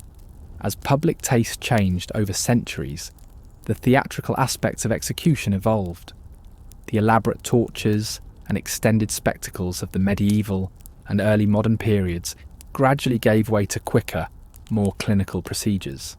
This evolution reflected changing sensibilities about public violence and shifting understandings of the purpose of punishment. By the late 18th century, reformers like Cesare Beccaria were questioning the value of execution as public theatre, arguing that such spectacles brutalised the population rather than deterring crime. The guillotine, invented as a humane alternative to earlier methods, paradoxically made execution both more efficient and more theatrical, creating a distinctive silhouette and mechanical drama that would become the defining image of the French Revolution. The executioner's role as performer began to diminish as executions became more mechanised and eventually moved behind prison walls. The theatrical elements that had defined public execution for centuries, the scaffold as stage, the executioner as central actor, the crowd as participating audience, gradually disappeared from Western European practice, though they persisted longer in other parts of the world. Yet the theatrical legacy of public execution continues to influence how we think about justice and punishment. Modern executions, though conducted in private, still follow ritualised procedures that echo their public predecessors. The witnesses, the final statement, the carefully timed steps. These elements preserve the theatrical structure even without the public audience. And in our cultural memory and media, the image of the executioner as a dramatic figure endures. From films to video games, the hooded figure with axe or noose remains a potent symbol of authority, judgment and finality. A theatrical archetype that continues to fascinate and disturb us long after public executions have disappeared from Western society. When things went wrong. For all its careful choreography and preparation, execution was fundamentally a human process, and like all human endeavours, it was subject to error, accident and failure. When executions went wrong, they transformed from solemn demonstrations of justice into chaotic spectacles of horror that undermined the very authority they were meant to reinforce. Perhaps the most infamous botched execution in English history was that of James Scott, Duke of Monmouth, illegitimate son of King Charles II and leader of a failed rebellion against James II. Condemned for treason in 1685, Monmouth's high status entitled him to execution by beheading rather than the more gruesome drawing and quartering prescribed for common traitors. On the morning of July 15th, Monmouth mounted the scaffold on Tower Hill before a large crowd of witnesses. The executioner that day was Jack Ketch, already notorious for his incompetence. What should have been a swift, dignified death became instead a prolonged nightmare that horrified even those who had supported Monmouth's execution. John Evelyn, who witnessed the execution, recorded in his diary, "The executioner gave him 5 strokes with the axe, and even then did not sever the head. At last they were forced to use a knife to cut it off. The sight was so terrible that many in the crowd turned away in horror." Another account describes Monmouth rising from the block after the first 2 strokes to reproach Ketch, before laying his head down again for the executioner to continue his grim work. The crowd, which had been hostile to the rebel duke, found their sympathies shifting as they witnessed his suffering. Many later claimed that Ketch had been bribed by Monmouth's enemies to ensure a painful death, though the more likely explanation was simple incompetence. The Duke of Monmouth's botched execution demonstrates how quickly the carefully managed theatre of execution could collapse when technical skill failed. The authority and legitimacy that public execution was meant to reinforce could instead be undermined when the process deviated from its expected script. A botched execution transformed justice into apparent cruelty, and the executioner from an agent of the law into a bumbling torturer. Similar horror attended the execution of Mary, Queen of Scots, in 1587. Though conducted in relative privacy at Fotheringhay Castle, rather than before a public crowd, the execution was witnessed by around 200 officials and servants who spread accounts of what transpired. The executioner, a man named Bull, who was brought from London for the task, required 2 strokes with the axe and still failed to completely sever the head. He was forced to finish the job with a knife, sawing through the remaining gristle and tissue. When he lifted the head to show it to the witnesses, as was customary, he grabbed Mary's auburn hair, which came away in his hand, revealing that the Queen had been wearing a wig. Her actual hair was short and grey, and her head rolled onto the floor. These grotesque details transformed what was intended as a solemn political necessity into a macabre spectacle that generated sympathy for Mary and embarrassment for Elizabeth I, who had ordered the execution. The technical failure undermined the dignity that was supposed to accompany even a judicial killing, and created a narrative of martyrdom that would persist in Catholic accounts of Mary's death. Hanging, though seemingly simpler than beheading, presented its own opportunities for disaster. The short drop method used through most of the medieval and early modern periods relied on strangulation rather than breaking the neck, a process that could take anywhere from a few minutes to half an hour, depending on how the noose was positioned and whether the executioner pulled on the victim's legs to hasten death. When William Craa was hanged in Swansea in 1290, witnesses reported that he remained alive after hanging for several hours. Believed dead, he was cut down and placed in a coffin, only to revive later. A case that was investigated as a possible miracle and contributed to the canonisation of Thomas de Cantilupe. Whether Craag's survival resulted from executioner error, unusual physical resilience, or divine intervention, it demonstrated the uncertain nature of hanging as a method of execution. Such survivals were rare, but frequent enough to enter folklore and generate superstition. In some regions, it was believed that if a hanging victim survived, they should be pardoned, a belief occasionally formalised in law. This created additional pressure on executioners to ensure death occurred, sometimes leading them to take extra measures, such as pulling on the victim's legs or striking their chest to hasten the end. Burning at the stake, particularly common for heresy and witchcraft, presented perhaps the greatest potential for things to go wrong. The process was inherently variable, affected by wind conditions, the type and dampness of the wood, and the binding of the condemned. A poorly constructed pyre might burn too slowly, prolonging suffering or collapse, creating danger for officials and spectators. Executioners developed techniques to mitigate these risks. Many would strangle the condemned before lighting the fire, ensuring they were dead or unconscious before the flames took hold. Others positioned the wood to create heavy smoke that would cause asphyxiation before burning began in earnest. These merciful interventions weren't always successful, however, and accounts of burning executions often mention the screams of victims and the horror of witnesses. When Joan of Arc was burned at Rouen in 1431, the executioner was instructed to build the pyre high so that she would die from smoke inhalation before the flames reached her body. Historical accounts suggest this plan failed, with Joan remaining conscious and calling out the name of Jesus as the flames engulfed her. The executioner later claimed to be haunted by his failure to provide a quicker death, saying he feared he would never be forgiven. The public reaction to botched executions varied by context and the identity of the condemned, but certain patterns emerge from historical accounts. Initial shock and horror often gave way to anger directed at the executioner, who became a convenient target for the moral discomfort generated by the spectacle. Crowds sometimes turned violent, attacking the executioner or disrupting the proceedings when an execution went badly wrong. After a particularly gruesome hanging in Bristol in 1723, where the rope broke and the condemned man fell to the ground still alive, the crowd surged forward to prevent a second attempt, forcing officials to postpone the execution. The executioner had to be escorted from the scene under guard to protect him from mob violence. The condemned man was eventually hanged 2 days later by a different executioner, with a double rope used to prevent another failure. Authorities recognised the danger that botched executions posed to public order and the legitimacy of justice. In many jurisdictions, executioners who repeatedly failed in their duties faced punishment themselves.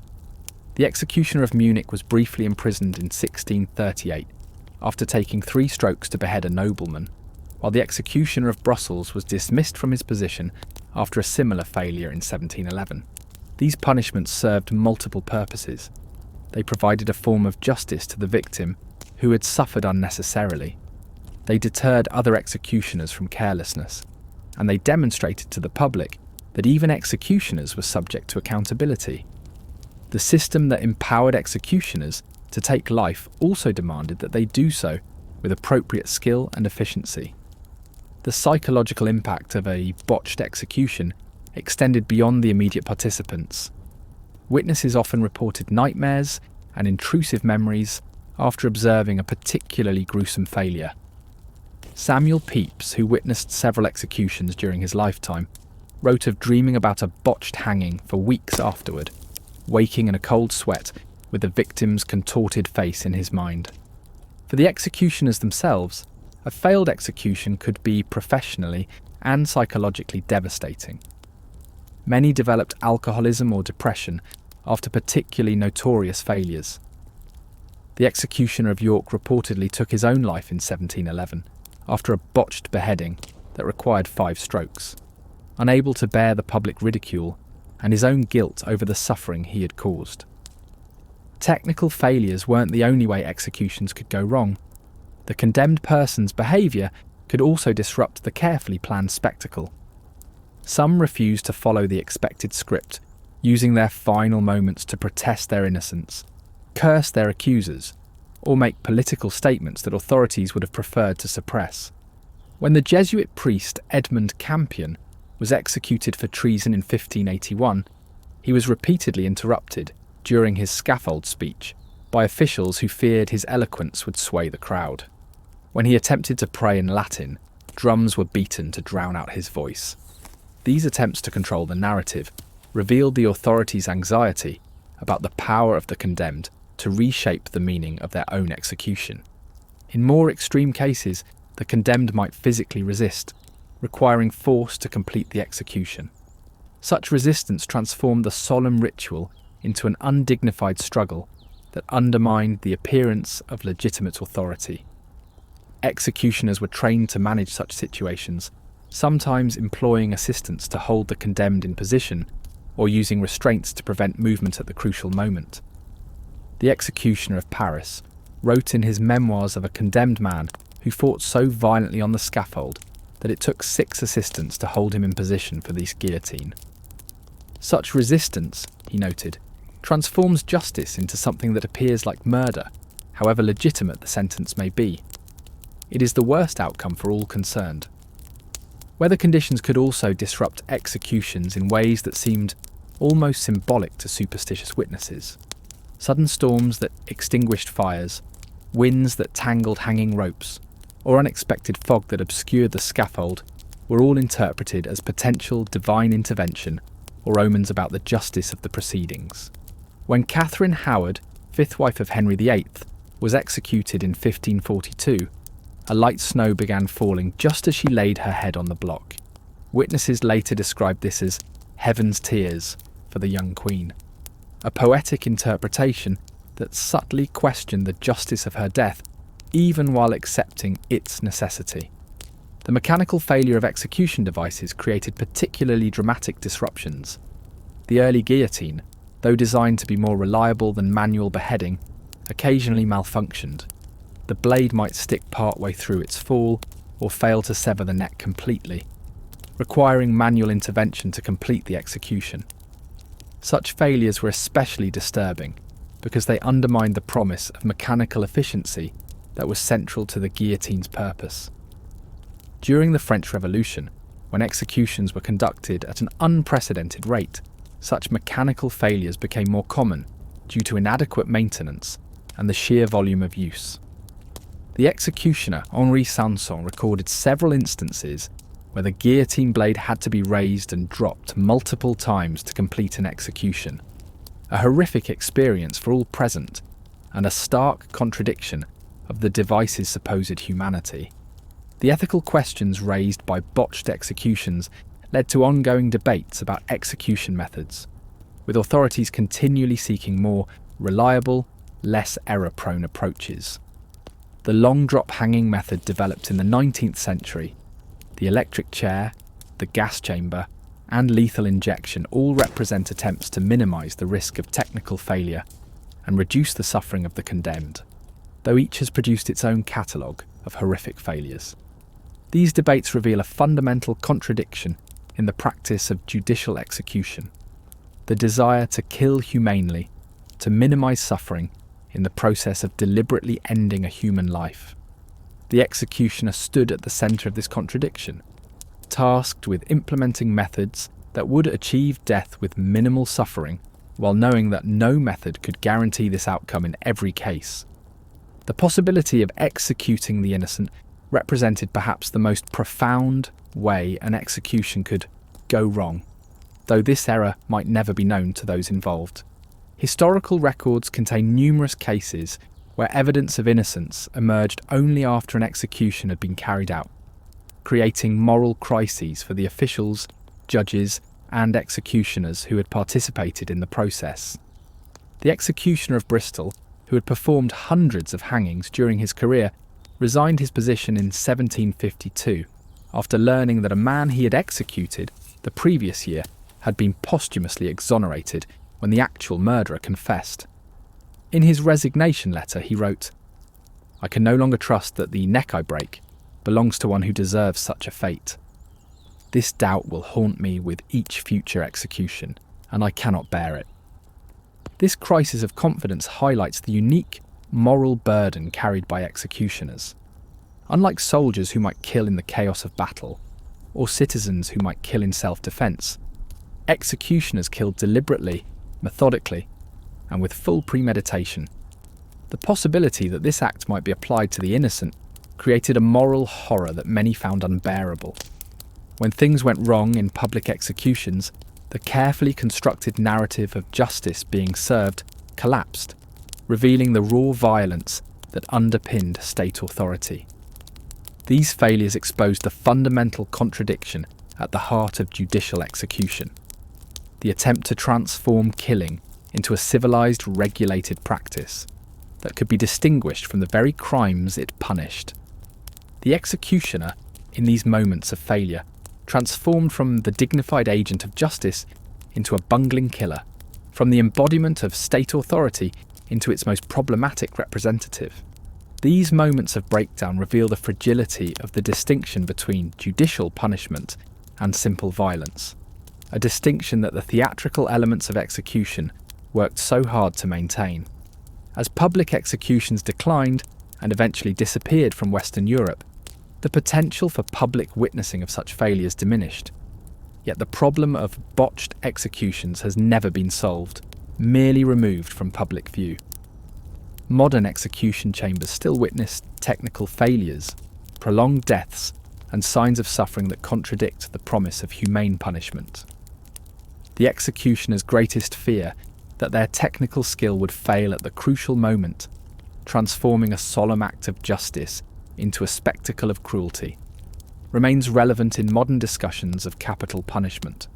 Though the hooded figure with axe or noose has been replaced by technicians in clinical settings, the fundamental challenge remains: how to kill with certainty, efficiency, and minimal suffering when the taking of human life inherently resists such control.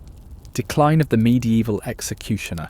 As the Enlightenment dawned across Europe in the 18th century, bringing new ideas about human rights, punishment, and the proper limits of state power, the traditional figure of the executioner began a long, gradual decline.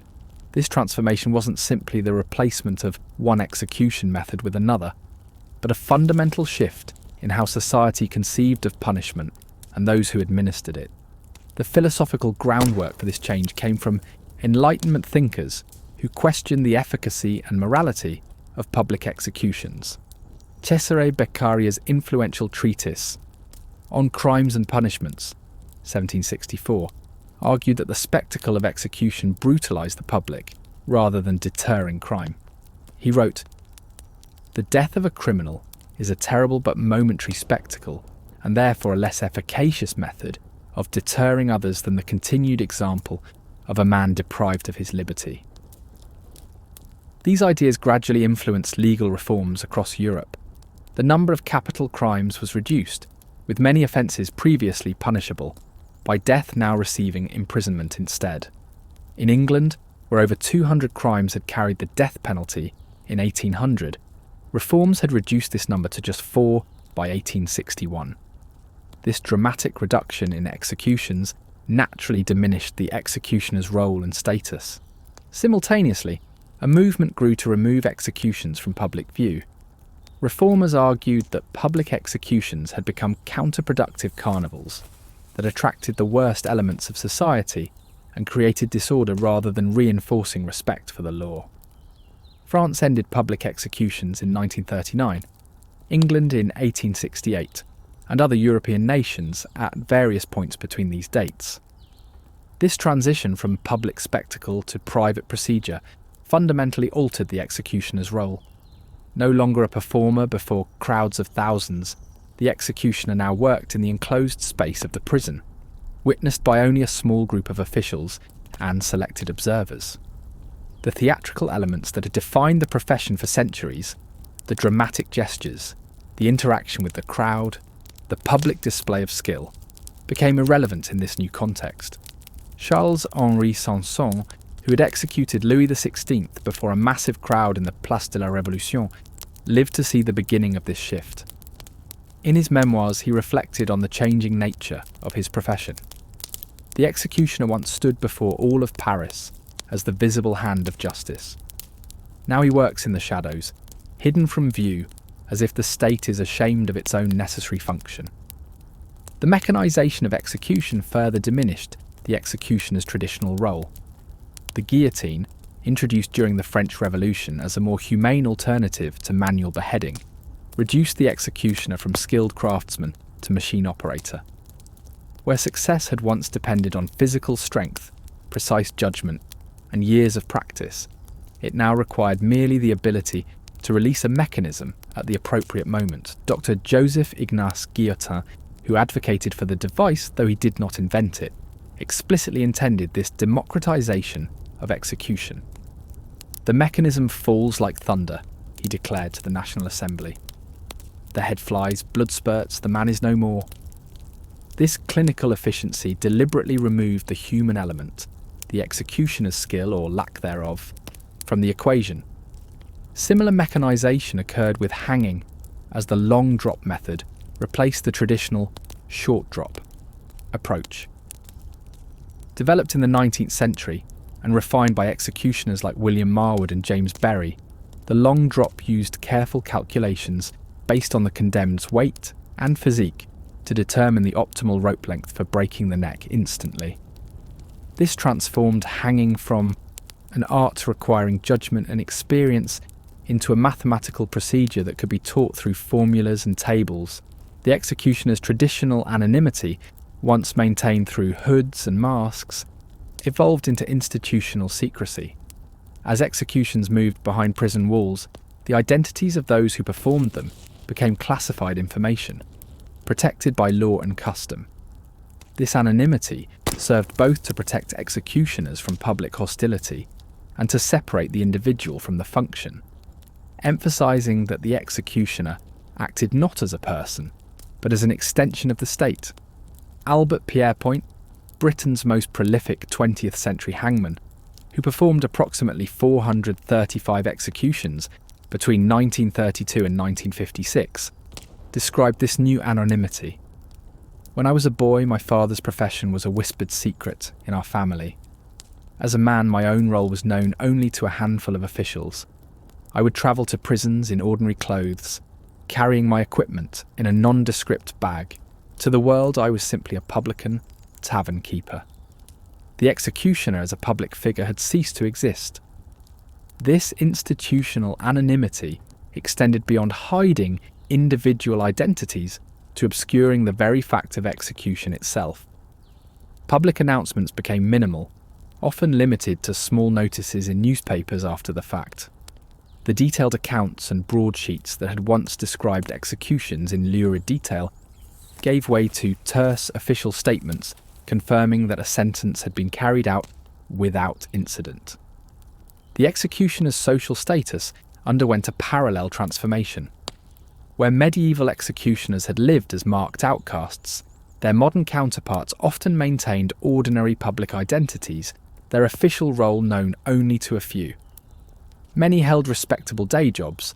Albert Pierrepoint ran a pub, his predecessor Thomas Pierrepoint was a grocer, and several American executioners of the 20th century worked as prison guards or in other corrections positions.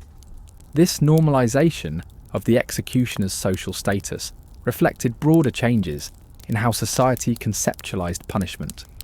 As execution became less common and more clinical, those who performed it were increasingly viewed as civil servants, performing an unpleasant but necessary function rather than as spiritually tainted individuals who embodied death's power. The executioner's traditional side roles as healer, torturer, and disposer of bodies also disappeared during this transition. Medical knowledge became the exclusive province of licensed physicians. Torture was officially abolished, though it persisted in various forms, and the handling of bodies was transferred to medical examiners and funeral professionals. These changes stripped away the executioner's ancillary functions, reducing the role to the single act of implementing a death sentence. The traditional executioner dynasties that had dominated the profession for centuries gradually disbanded as their services became less necessary and the hereditary nature of the role broke down. The Sanson family's sixth-generation tenure as executioners of Paris ended in 1847 when Clément-Henri Sanson, lacking his forebears' commitment to the role, resigned his position after a brief and troubled tenure. The Reichardt family of Bavaria, whose executioner lineage stretched back to 1617, produced its final practitioner in Johann Reichardt, who performed his last executions after the Nuremberg trials in 1946 and died in 1972. The Pierrepoint dynasty of British hangmen ended when Albert Pierrepoint resigned in 1956, citing his growing opposition to capital punishment. These endings of long-standing executioner families weren't merely the conclusion of particular bloodlines, but symbolised the broader decline of execution as a craft tradition passed from father to son. The modern executioner was more likely to be recruited from prison staff or volunteers than born into the role, fundamentally changing the culture and knowledge transmission of the profession. Cultural representations of the executioner evolved alongside these practical changes. Where medieval and early modern literature had portrayed executioners as fearsome, almost supernatural figures, think of the masked executioner in Shakespeare's Measure for Measure. Later depictions became more humanised and psychologically complex. Charles Dickens, who witnessed public executions and campaigned for their abolition, created in his novel Barnaby Rudge the character Dennis the Hangman, a complex figure whose professional pride and callousness mask deep insecurities. This more nuanced portrayal reflected changing attitudes toward executioners, seeing them as troubled human beings rather than mythic embodiments of death. By the 20th century, fictional executioners were often portrayed sympathetically, as reluctant participants in a system they hadn't created. Films like The Executioner's Song, 1982, and Dead Man Walking, 1995, presented execution team members as conflicted individuals struggling with the moral weight of their role rather than as willing agents of death. This cultural shift reflected broader changes in how society viewed capital punishment itself. As opposition to the death penalty grew in Western Europe throughout the 20th century, the executioner transformed from a necessary public servant to a problematic symbol of a contested practice. When most European nations abolished capital punishment in the post-World War II period, the role of executioner disappeared entirely from their judicial systems. The last public execution in France occurred in 1939, when Eugène Weidmann was guillotined outside the prison of Saint-Pierre in Versailles. The event drew such a large and unruly crowd, with spectators climbing trees and buildings for better views and behaving in a carnival atmosphere, that the French government immediately banned public executions. 3 months later, all executions were moved inside prison walls. Britain's last public execution took place on May 26, 1868, when Michael Barrett was hanged outside Newgate Prison for his role in the Clerkenwell bombing. The spectacle attracted thousands of rowdy spectators, reinforcing reformers' arguments that public executions had become counterproductive displays that undermined rather than reinforced respect for the law. The Capital Punishment Amendment Act was passed soon after, moving all executions behind prison walls. These transitions from public to private execution represented not just a change in venue, but a fundamental shift in how society conceptualized punishment. Public execution had been explicitly theatrical, designed to impress witnesses with the power of the state and the consequences of crime. Private execution, by contrast, emphasized the administrative, bureaucratic nature of punishment, a necessary but unpleasant function best performed away from public view. This shift reflected broader changes in how modern states exercise power. Where medieval and early modern authorities had ruled partly through visible displays of force and punishment, modern governance increasingly operated through systems and procedures that worked most effectively when invisible. The executioner's transition from public performer to anonymous technician mirrored this larger transformation in state power. The executioner's tools underwent their own evolution. The iconic implements of medieval execution, the axe, the sword, the gallows, gave way to more clinical devices designed to minimise the human element in killing. The electric chair, introduced in the United States in 1890, the gas chamber, first used in 1924, and lethal injection, developed in the 1970s, all represented attempts to make execution more scientific, more reliable, and less dependent on the skill of an individual executioner. These new methods distributed responsibility across teams rather than concentrating it in a single figure. A lethal injection execution might involve multiple technicians, each responsible for a different part of the process, with no single person bearing full responsibility for the death. This diffusion of responsibility represented another step in the dissolution of the traditional executioner role. The last executioners to work in the traditional mode often became reluctant historians of their own vanishing profession. Albert Pierrepoint published his autobiography, Executioner Pierrepoint, in 1974, offering insights into a role that had already disappeared from British justice. Johann Reichardt gave interviews late in life about his experiences as Bavaria's last executioner, preserving knowledge of techniques and traditions that would otherwise have been lost.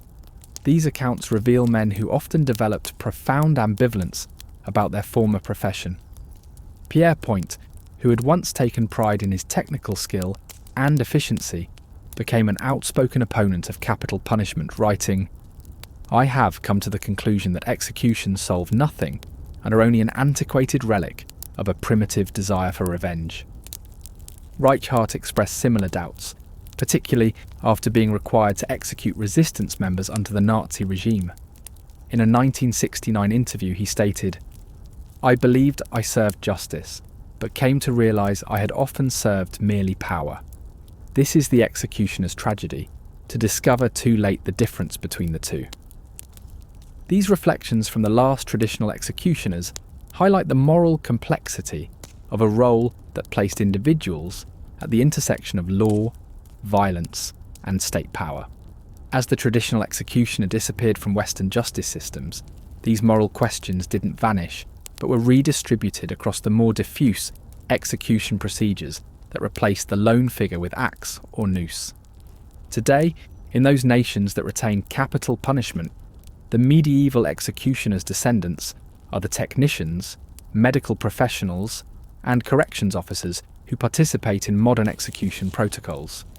Like their historical predecessors, they often remain anonymous, work under psychological strain, and occupy an ambiguous moral position as agents of a contested practice.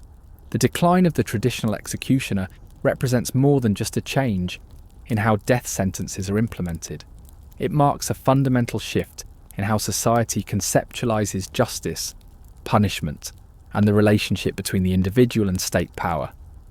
The hooded figure with axe or noose has disappeared from Western justice systems, but the essential questions raised by the executioner's role about the limits of state authority, the nature of just punishment, and the moral burden of taking life in the name of law remain as relevant as ever. As we conclude our exploration of these figures who lived in death's shadow, we should remember that the executioner's decline coincided with broader humanitarian reforms that have reduced suffering and increased justice in many legal systems. Yet the questions raised by the executioner's existence continue to challenge us, asking how justice can be served without becoming the very cruelty it aims to punish.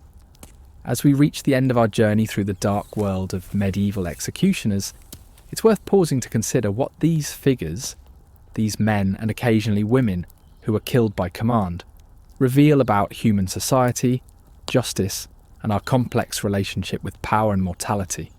The executioner stood at unique crossroads in medieval society, embodying authority yet living as an outcast, dealing death yet often serving as a healer, following orders yet bearing personal responsibility for their implementation.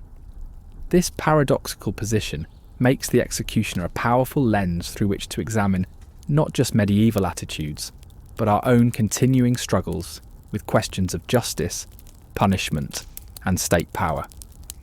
Perhaps the most striking aspect of the executioner's role was its function as a mirror reflecting society's relationship with violence.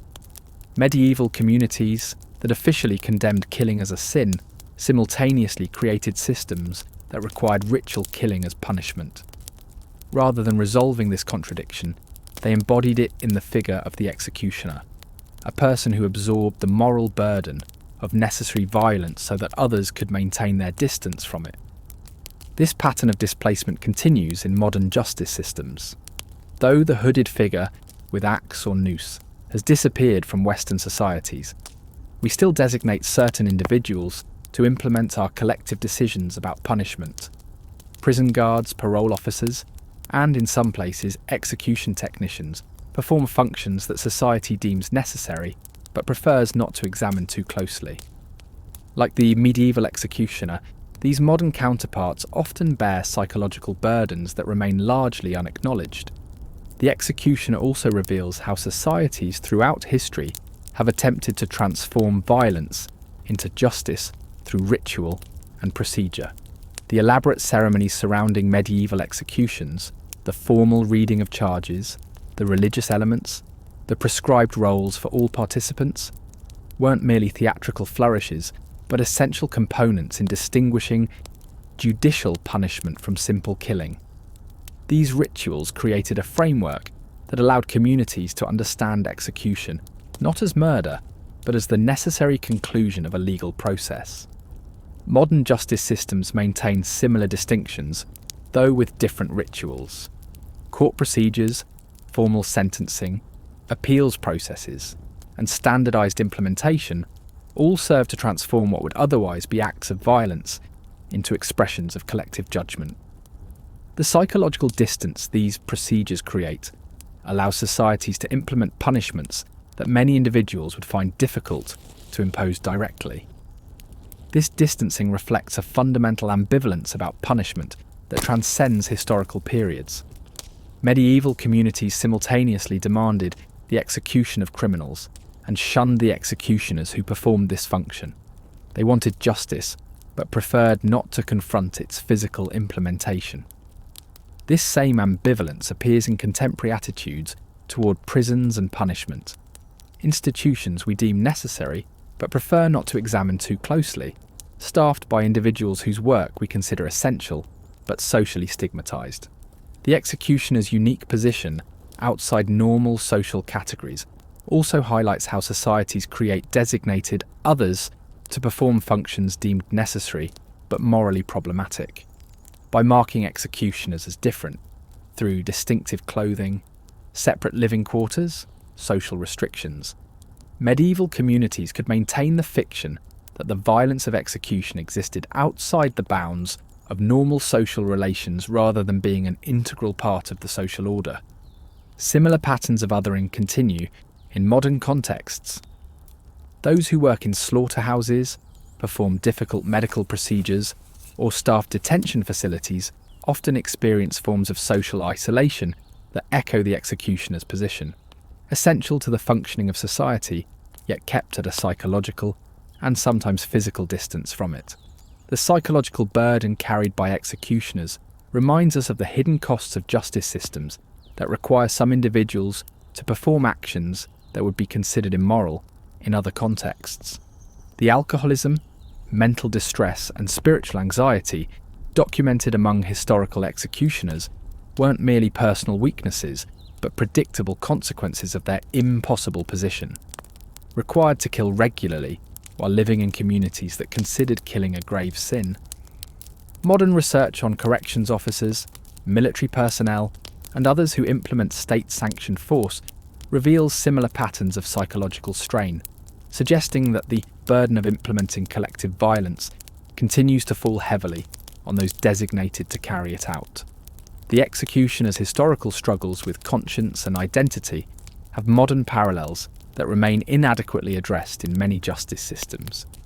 The evolution of execution methods from the personal, skill-based approaches of medieval times to the mechanical, technical procedures of the modern era reflects broader changes in how societies conceptualize responsibility. Where medieval execution required direct physical action by the executioner, modern methods often distribute responsibility across teams and systems, creating what philosopher Hannah Arendt called the rule of nobody, a diffusion of accountability that makes it difficult to locate moral responsibility in any individual. This diffusion raises troubling questions about how modern societies make and implement difficult decisions. The medieval executioner, for all his moral complexity, at least represented a clear locus of responsibility, a specific individual who performed a specific action and bore its psychological consequences. Modern systems, by contrast, often obscure responsibility behind layers of procedure and divided tasks, potentially allowing societies to avoid confronting the moral weight of their collective decisions. The gradual disappearance of public execution from Western societies reflects changing attitudes about the proper relationship between punishment and spectacle.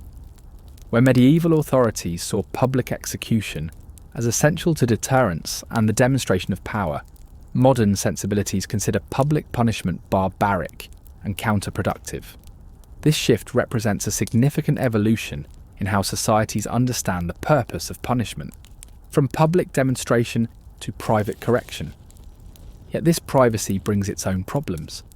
By removing punishment from public view, modern societies risk allowing abuses to flourish unseen and unexamined. The medieval executioner performed his function before hundreds or thousands of witnesses. Modern punishment often occurs behind walls, beyond public scrutiny. This invisibility may protect public sensibilities, but also reduces accountability and transparency in ways that can undermine justice. The executioner's complex legacy continues to influence how we think about justice and punishment today. The questions raised by these historical figures about the proper limits of state power, the psychological cost of implementing collective decisions, the distinction between justice and vengeance, remain central to contemporary debates about criminal justice, capital punishment, and the purpose of incarceration.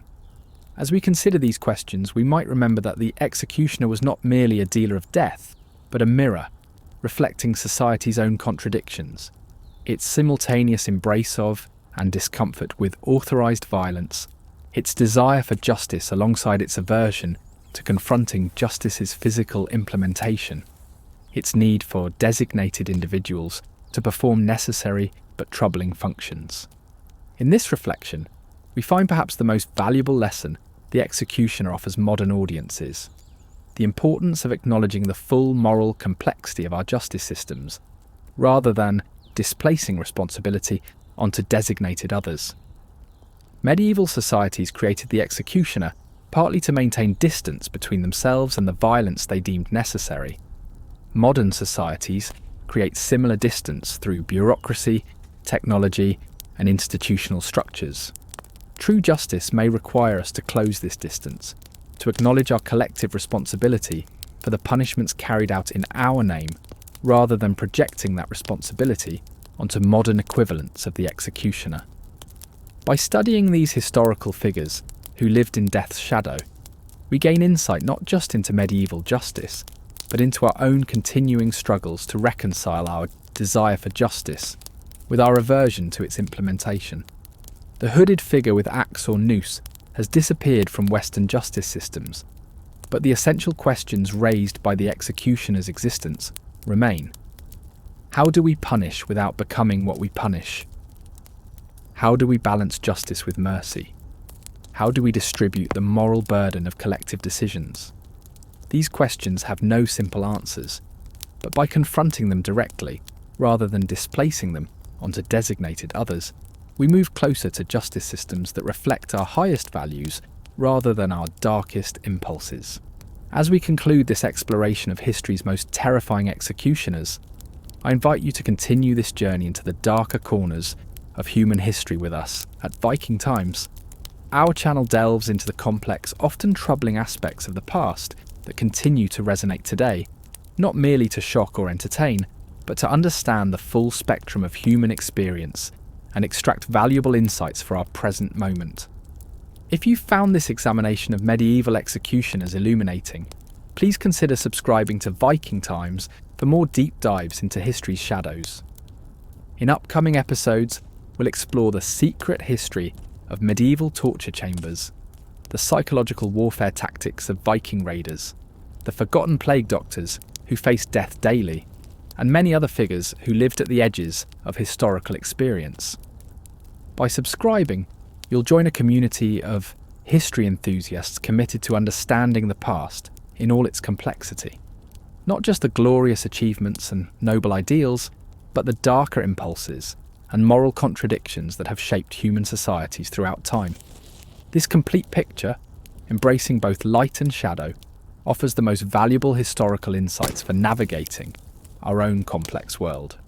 History's executioners have disappeared from our justice systems, but the questions they raise about power, punishment, and moral responsibility remain urgently relevant. At Viking Times, we believe that confronting these questions, however uncomfortable they may be, is essential to understanding both our past and our present. Subscribe now to continue this journey into history's shadows. The past has much to teach us, if only we have the courage to look unflinchingly at its darkest corners.